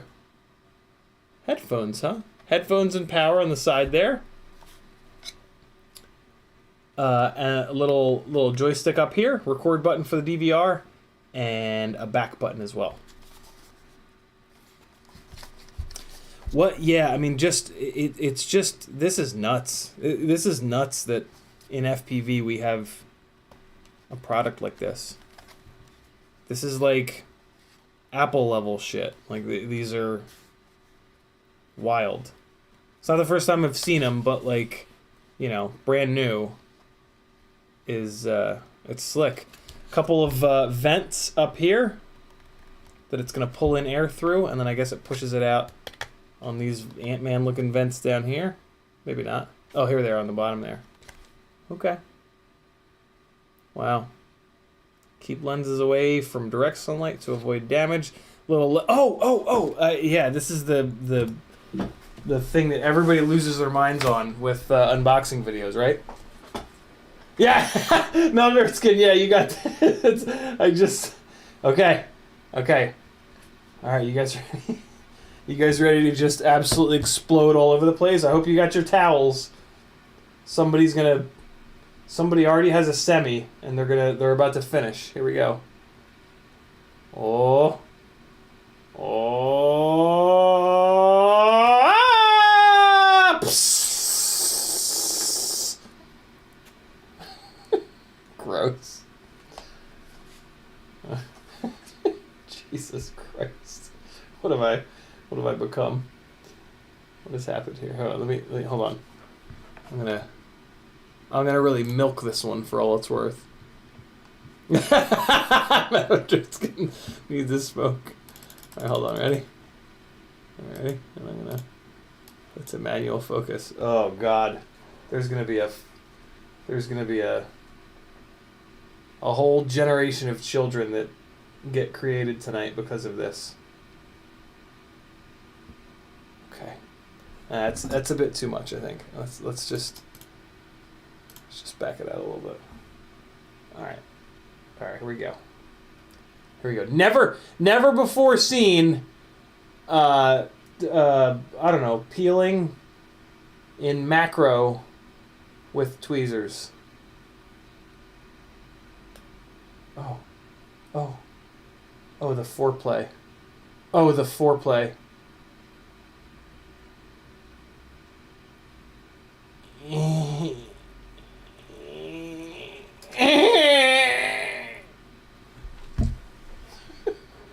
Jesus Christ. I'm gonna get canceled. YouTube is gonna be like, nah, dude. No. I'm gonna put these inside the top box thing because it's the kind of thing that I do. That's just who I am. There we go. They're safe in there. Let's put them in the bag. Let's put them in the bag. Let's see what this experience is like. Oh, hold on. Let me fix the, Remy Tim with a $4.99 super chat. He says, imagine this is all singles and I want more. All right, ready? You know, fancy. I'm a DJI person now. I'm fancy.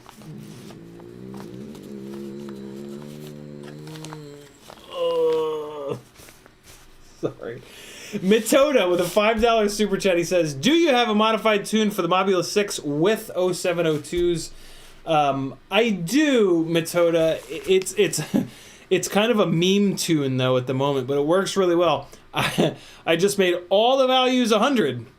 All the values 100, except for feed forward. Feed forward is whatever you want it.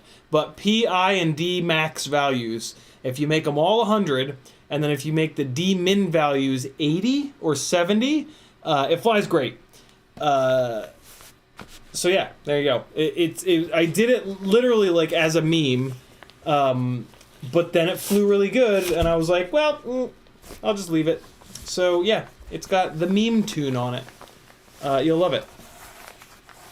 Denzel the Terrible says, hate to break it to you, but the goggles don't fit in the bag with the antenna on. So dumb. That's okay, because I'm going to run the iFlight carbon fiber front plate with the patches built in, and then I'm going to run the little tiny True RC nubbly boys. And I assume that that'll fit. I mean, so the bottom won't be any bigger. But then the top will have those little stubby boys. It looks like it'll fit with the little stubby babies on it. I think it'll fit. I think it'll be alright. I do have 2 of the right-hand circular polarized True RC stubbies, but they're actually at Studio 2. I feel like it'll fit with just the 2, because there's like a little, there just seems to be enough give here. Matt Anderson says, if you get the True RC stubbies on top and the crystal patches, it'll fit in the case. Oh, in the case that Newbie Drone sells? Oh, that's cool. I'm fine with that. Chomper says, that logo super deluxe 3D printed to post on Instagram made into a lens cover for those goggles. That'd be dope. Oh. Yeah, it would. Yeah, it would.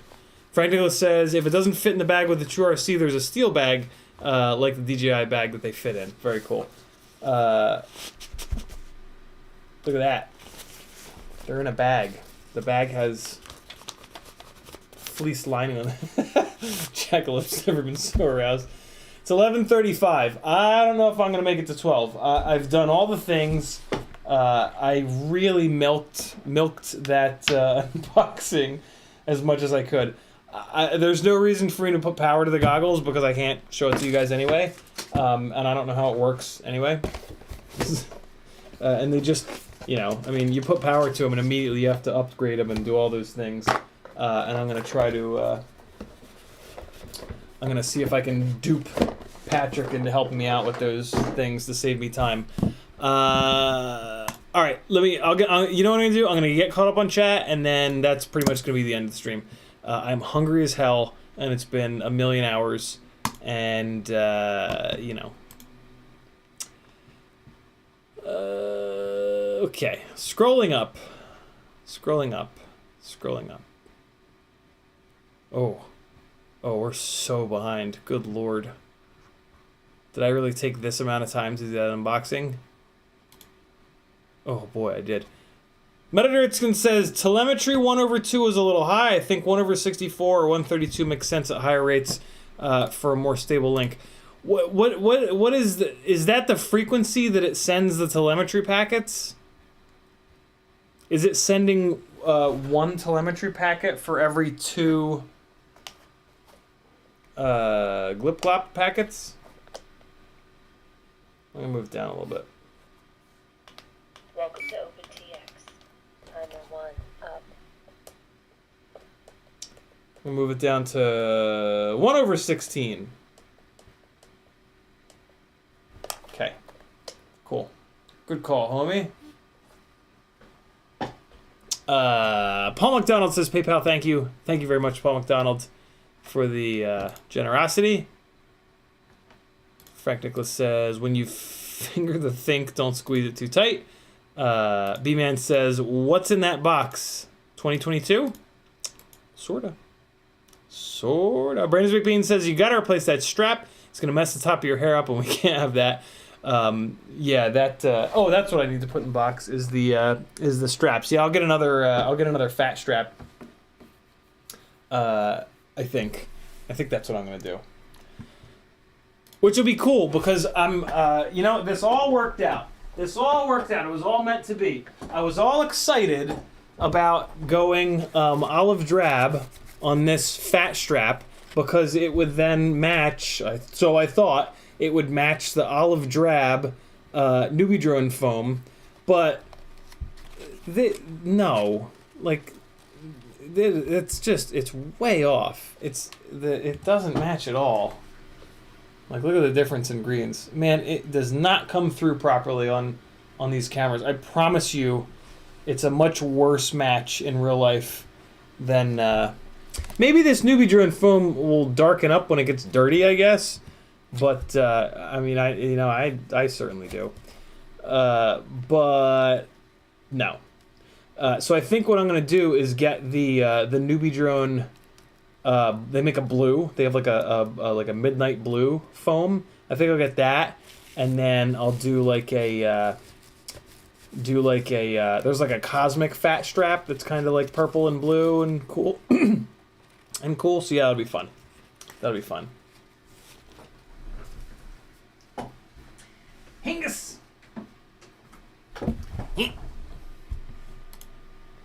Brandon's baby. Got that. Ramdanko says, oh boy, not saying that one out loud. Muttertskin says, I used the stock DJI goggle strap to hold down the mask on my Squid Game Halloween costume. Perfect. Brandon's Baked Bean says, you could put like a dozen dicks in that DJI bag. They'd be nice and safe. It's all padded in there. They wouldn't get scratches on them either. B-Man says, any pieces of A Day of the Range in there? No. I forget the whole day at the range controversy. I didn't think it was DJI related. I don't remember. I tried to stay out of it. 661 says that's the battery. It is Danzilla the Terrible also says it is the battery. What do you guys mean the battery? Brazen Bean says had to buy a second power adapter because the analog adapter drains the dickens out of it. B&H has them for $30. And you can get free shipping, if I remember correctly, if you get an SD card too. Wait, what? Second power pack because the analog adapter. The analog adapter. Oh, you have an analog module on the front of yours? Well, that's annoying. Wait, what? Why would you keep it? Oh, I get it. I'm with you. Batteries for the goggles, not a USB-C battery pack. Physical on it. Will not work with anything else. Talked about that. Brandon's Big Bean says to power it up, it needs the provided USB cable, and you press the button quickly, then a second time while holding the button. I'm not gonna run this silly power adapter. It's ridiculous. It'll be a backup. This will be a backup battery. Matter of fact, I'm gonna put it over by the area that I charge everything up just to get it charged up, and I'll just throw it in the bag forever. It'll never get used. Quad Dog says the hardest part about the battery is turning it on. One press, then long press. Thank you, guys. Cable will only work with that battery pack. How do they even do that? They work for about 2 hours of DJI use. Jesus. 90 minutes of analog on the goggle. That's pretty good. Battery pack will not turn on without the DJI cable. Wild. Nubidrin makes a true USB to DJI headset cable that works with any USB-C battery pack. That's pretty cool. For a full day of work, you'll need a second or even a third. Or the LiPo XT60 adapter cable works too. Yeah, so I have a one of the backup things. Well, you guys saw it in the What's in My Bag video. I have a XT60 to barrel plug cable with the regulator on it and all the fun stuff. So For my goggles, I'm probably just going to use one of my old 4S 1300s in my pocket. Done. You know, like, no fucking around. It'll be nice to use those batteries again, because I have, like, 6 of them. So, yeah, I'll probably just do that. But I do need to figure out a little battery setup for the second set of goggles. So I'll give some thought to that. Might just end up using the Tattoo 2500 mAh 2S battery. I won't need those to be on for very long. You know, they'll be cycled on when somebody wants to review footage or whatever, and then yeah. Remy Tip says only works with the goggles. It's a smart battery and talks to the goggles. Ah, that's how. Okay, if you plug your phone in, it won't charge. You must admit, Frank says, you must admit those Milky Way bags are really smooth. Yeah, really are smooth. They are. But man, points off for too strong of an adhesive. All right, we're talking about the antennas. Adrian says you can't thumbs down DJI. They have fanboys that'll be triggered. Slim says it flies okay. I think only had one short test to maiden it. Make sure it worked. Let you know after more testing if you'd like. I most certainly will. Talking about the antennas. All right, good. We're good. Okay, still talking about the antennas. Quad Doc says, what camera are you going to use? I've got 2. McConnell Studios sent me 2 of these Caddx Polar Nanos, which is awesome. Not Nanos, Caddx Polar Micros, which is great because I've been very spoiled lately by Starlight cameras on my analog rigs. And then I have 1 or 2 of the legit DJI cameras, which I probably won't use because you have to go all the way up to 23mm standoffs with those. And then I have 1 or 2 of the Caddx camera that's just almost as good as the DJI big fat ass camera, and I'll probably use those.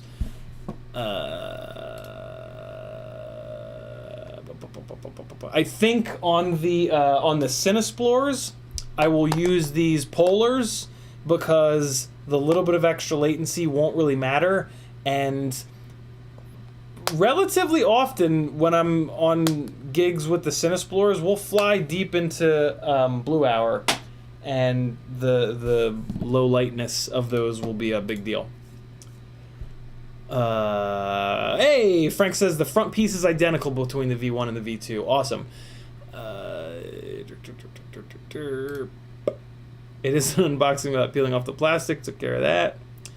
Goggles have fans to avoid moisture humidity buildup, just like Fat Sharks. Chomper FPV says, read that label though, very important. Yeah, I assume Chomper means the label that says don't let light hit these because it'll burn the balls out of the screens. Again, just like Fat Sharks. Danzilla said, oh no, we got that one. Supplied bag is too small for the goggle with the stock antennas. Do that exact same still. I do that exact same thing, still won't fit, really. It won't fit with any antennas in the bag. That's ridiculous. Jesus. Morons. What are they doing? Whatever. A bunch of morons. Why would they make the bag so tight? Make the bag bigger, guys. Don't make people take the antennas off and on and off and on. That's silly. Come on, DJI. What are you doing? YouTube just did the thing. Scrolling back up. Glenn Burnett says, what 1.5mm, hold on, Slim with a $4.20 super chat. It's the weed number, so I'm told. He says, can I wire VTX receiver and LEDs to the same 5-volt pads? Absolutely, Slim. That is not a problem. As long as the LEDs don't pull so hard on the 5-volt system that they, blow up the 5-volt reg, but unless you're running a big LED array, you won't have to worry about that. So yeah, you're You're gonna be fine. Glenn Burnett says, what 1.5 mil shaft motors do you recommend for a 75mm whoop or a 3-inch-ish toothpick? 1102 for 75, 1202 for toothpick. I don't have all up weight for either. Should I start with component weight first? 75mm whoops, you're not gonna have much. You're not gonna have many options. There's the Betaflight 1102s, and there's the Happy Model 0802s, which don't really exist yet, but soon. So no real options for a tiny whoop.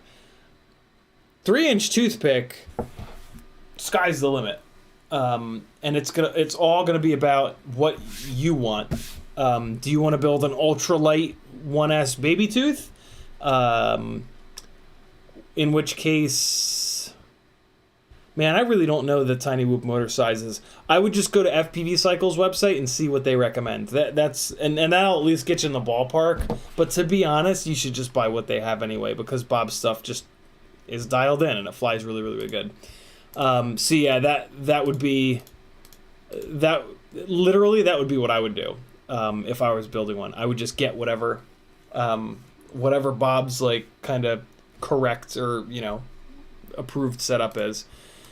My toothpick that I'm going to be putting on the DJI at some point here is going to be on. It is on 1204s, 1204 8500 kV that I'm running on 2S.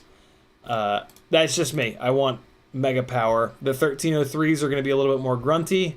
But I want as much power as I can get, so I think 1204s are my jam. But I haven't flown the rig yet. I haven't been able to get it up in the air yet, so I don't know for sure. Quasimodo says olive drawn stickers. What's that mean? He's saying that I should make CiottiFPV olive drab stickers, maybe? Drab. He says drab, sorry. It's a cool idea. If that's what you meant. Family Guyver says, I will take that olive drab strap off your hands. If you like, happy Valentine's Day. I'm probably going to keep it because I need the straps for... I think I need the straps for either one of these. The strap is just going to be like a hand holder. So I'll probably keep it. But if I don't keep it, I'll mention it on the stream. I'll try to remember. Realistically, I won't remember. I'll mention it on the stream. Slim says, have an AIO with lifted 5 volts, so only one pad left for 5 volt. Oh, yeah, you're totally fine, Slim. Yep, you're good. Do it. Do it, do it, do it. Frank says, polar cameras are 60 frames per second only. Some others are 120. JB, only like 60 frame per second cameras. There are nano 120. I think there's just the one nano 120. It's the V2 of the... I don't know the DJI product line yet, but... I thought Joshua only liked the 120 frame per second cameras. I didn't think he liked the... Because the 120 frame per second cameras have less latency, right? But regardless, on the cinewhoops, it's going to be going so slow that, yeah, 60 frames a second, the little bit extra latency really won't matter. There's Frank correcting himself. Got it. Cool. Brandon's Big Bean says, Polar is amazing at night, but kind of sucks in the day. It's on my night quad. That's a 3.5-inch Baby Hawk 2. If you want the super low latency, you need Nebula Pro. That's it. Nebula Pro is the other camera that I have. So the Glides will get Nebula Pros. The Cinesplores are going to get these Caddx Polars. Even though I've seen the Caddx Polar daytime footage, and it's still 10,000 times better than analog. So I'm sure I'll be totally happy with it. It'll have a little bit more latency, but I don't care. I was thinking like, I can just swap these off. I can just swap these cameras on if I'm doing a gig that's later in the day. Put a camera on a rig, leave it on the rig. So yeah, these polars will be really nice for the Cinesplores. That's gonna be cool. Frank Douglas says, Ethics Steel large goggle pouch. I've seen that one. That's a cool looking pouch. Brandon McBean says, not seen for myself, but my friend says the Nebula Pro Nano is just as good as the Nebula Pro Micro, for what it's worth. Yeah, now that they're into the V2 of the Nebula Pro Nano, it's supposedly awesome. But what I do know is that the Nebula Pro Nano, it is not 14 by 14. It's like 14 by 16, I think. Even if it is 14 by 14, somebody in the chat confirmed that you cannot run it with 15 millimeter standoffs. So, and I think that the Nebula Pro Micro, I'm pretty sure that will fit with 20 millimeter standoffs. So there's kind of no reason to go from the Micro to the Nano. It'll save a couple grams, but doesn't really matter. Those are going on the Glide, so it's kind of whatever. And I think I would rather have the bigger lens, to be honest. But we'll see. I definitely plan on getting one of the Nanos to try it out. So I'm approaching being caught up on the chat, and then I'm gonna oh, it's almost midnight. Perfect. So you guys know the end is near. GrizzFPV, just reminder on the VTX. Dude, thank you for the reminder. I'm going to take this out and actually put it right here on the bench so that tomorrow I rip that out of there, because I'm going to be out of town. For anybody that missed it, I'm going to be out of town Friday, Saturday, Sunday. So no stream Friday, no stream Sunday. I'll try to do a little something on Instagram, so make sure you do the Instagram thing.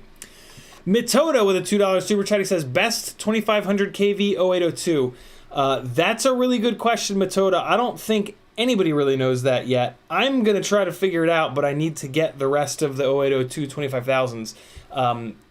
Right here, we've got these HGLRC 0802 aerials are 25,000 kV. So, yeah, I'll be buying a set of these. I have the tinywhoop.com 0802 25,000s that I just put on this Mobula 7. They are going to come off of this Mobula 7 and go on to a 65 millimeter rig. And I have a lot of experience with the Happy Model 0802 25,000. What I'll say is I have heard that the Happy Model 0802 25,000s are a little bit more powerful than the tinywhoop.com 0802 25,000s. The Tiny Whoop motors are out of stock, and they have been for a while, so they're not really an option anyway. Today, I would say buy the Happy models. The HDLRCs I've heard they're really good too. I doubt that I'll be able to tell a difference. How about that? And I don't think you can go wrong with either of them. The Happy models are absolutely, like, they've been tested, they've been run, they're great. Get the one-piece bell design though. Don't get the two-piece bell design ones. Somebody in chat, do you guys remember what the model is? It EX 0802, I think, is the, you'll see it. Yeah, get the ones that are one-piece bell design, because the two-piece ones, the magnet ring drops down. Super annoying. If you bang it, if you bang it, great. If you beat it up.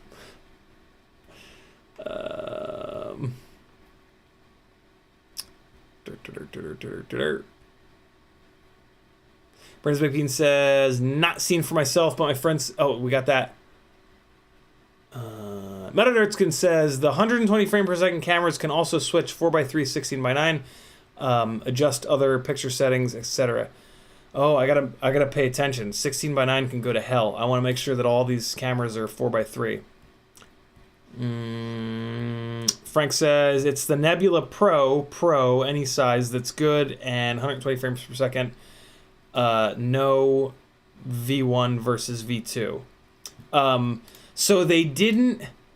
So what I remember hearing, reading, seeing, whatever, is that the initial run of Nebula Pro Nanos were bad, but then, and like Nick Burns did a video of them. I think this is where I heard it. I think I heard this from Nick Burns. But then at some point in the run of these Nebula Pro Nanos, they fixed it. But they didn't put any, they didn't change anything. They didn't change the markings. They didn't say, hey, this is now V2 and it's better. They just magically started shipping ones that were a lot better. So yeah, check Nick Burns' channel out if you guys are curious about that. But apparently nowadays, if you buy Nebula Pro Nano, it's fine. It's good. Coil Locker says, I'm running Nebula Pros with 20mm standoffs on my glides. Ah! Fuck yeah. Thank you for that, Coil Locker. That is awesome. I was just assuming because of the shape of the camera, because I've been running glides for so long that I can look at a camera and be like, ugh, this is what will fit. I've probably run 30 different cameras on my glides over the last 2.5 years. Coil Locker says, happy model 0802 25,000 kV is in stock at RDQ. There you go, Metoda. Get you some 0802 25,000s. Oh, you already have them. Okay, cool. Somatic Cinema is in the house. What's up, dude? I haven't seen you in a while. Killing it on Instagram. If you guys aren't subscribed to Somatic on Instagram, you need to go now, or I'll kill you with fire. Practically says Nebula Nano V1 versus V2 non-pro V2 or better. There we go. I thought Frank also says I thought Nick Burns' video was about V1 versus V2 Nebula Nano. Was that the difference? Was that great? It's all relative with DJI cameras. I'm not sure now, but apparently the new Nanos are great, and that's all that matters. All right, I'm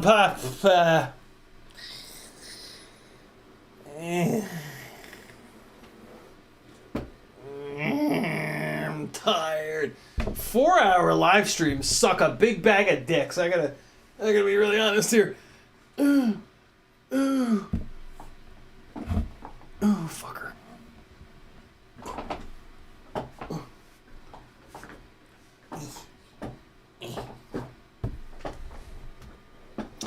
All right, guys. Thanks for hanging. This has been another installment of...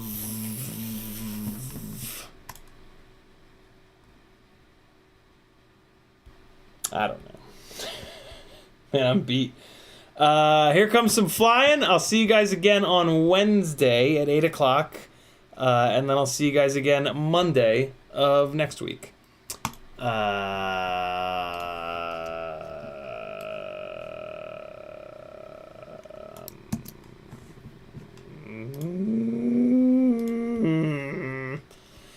Here's some birthday flying from 2021. I was on fire this day. And I'm going to put on some Epidemic Soundage. And I'm not going to be able to do it. Hold on. I got to restart the stream. Be right back. It's going to pinwheel for just a second. All right, people. Be good. I'll see you guys on Wednesday. Later. Hey, this is my full-time job. CiottiFPV.com. A million ways you can support me so these live streams can keep going. Be good. Bye-bye. Love you.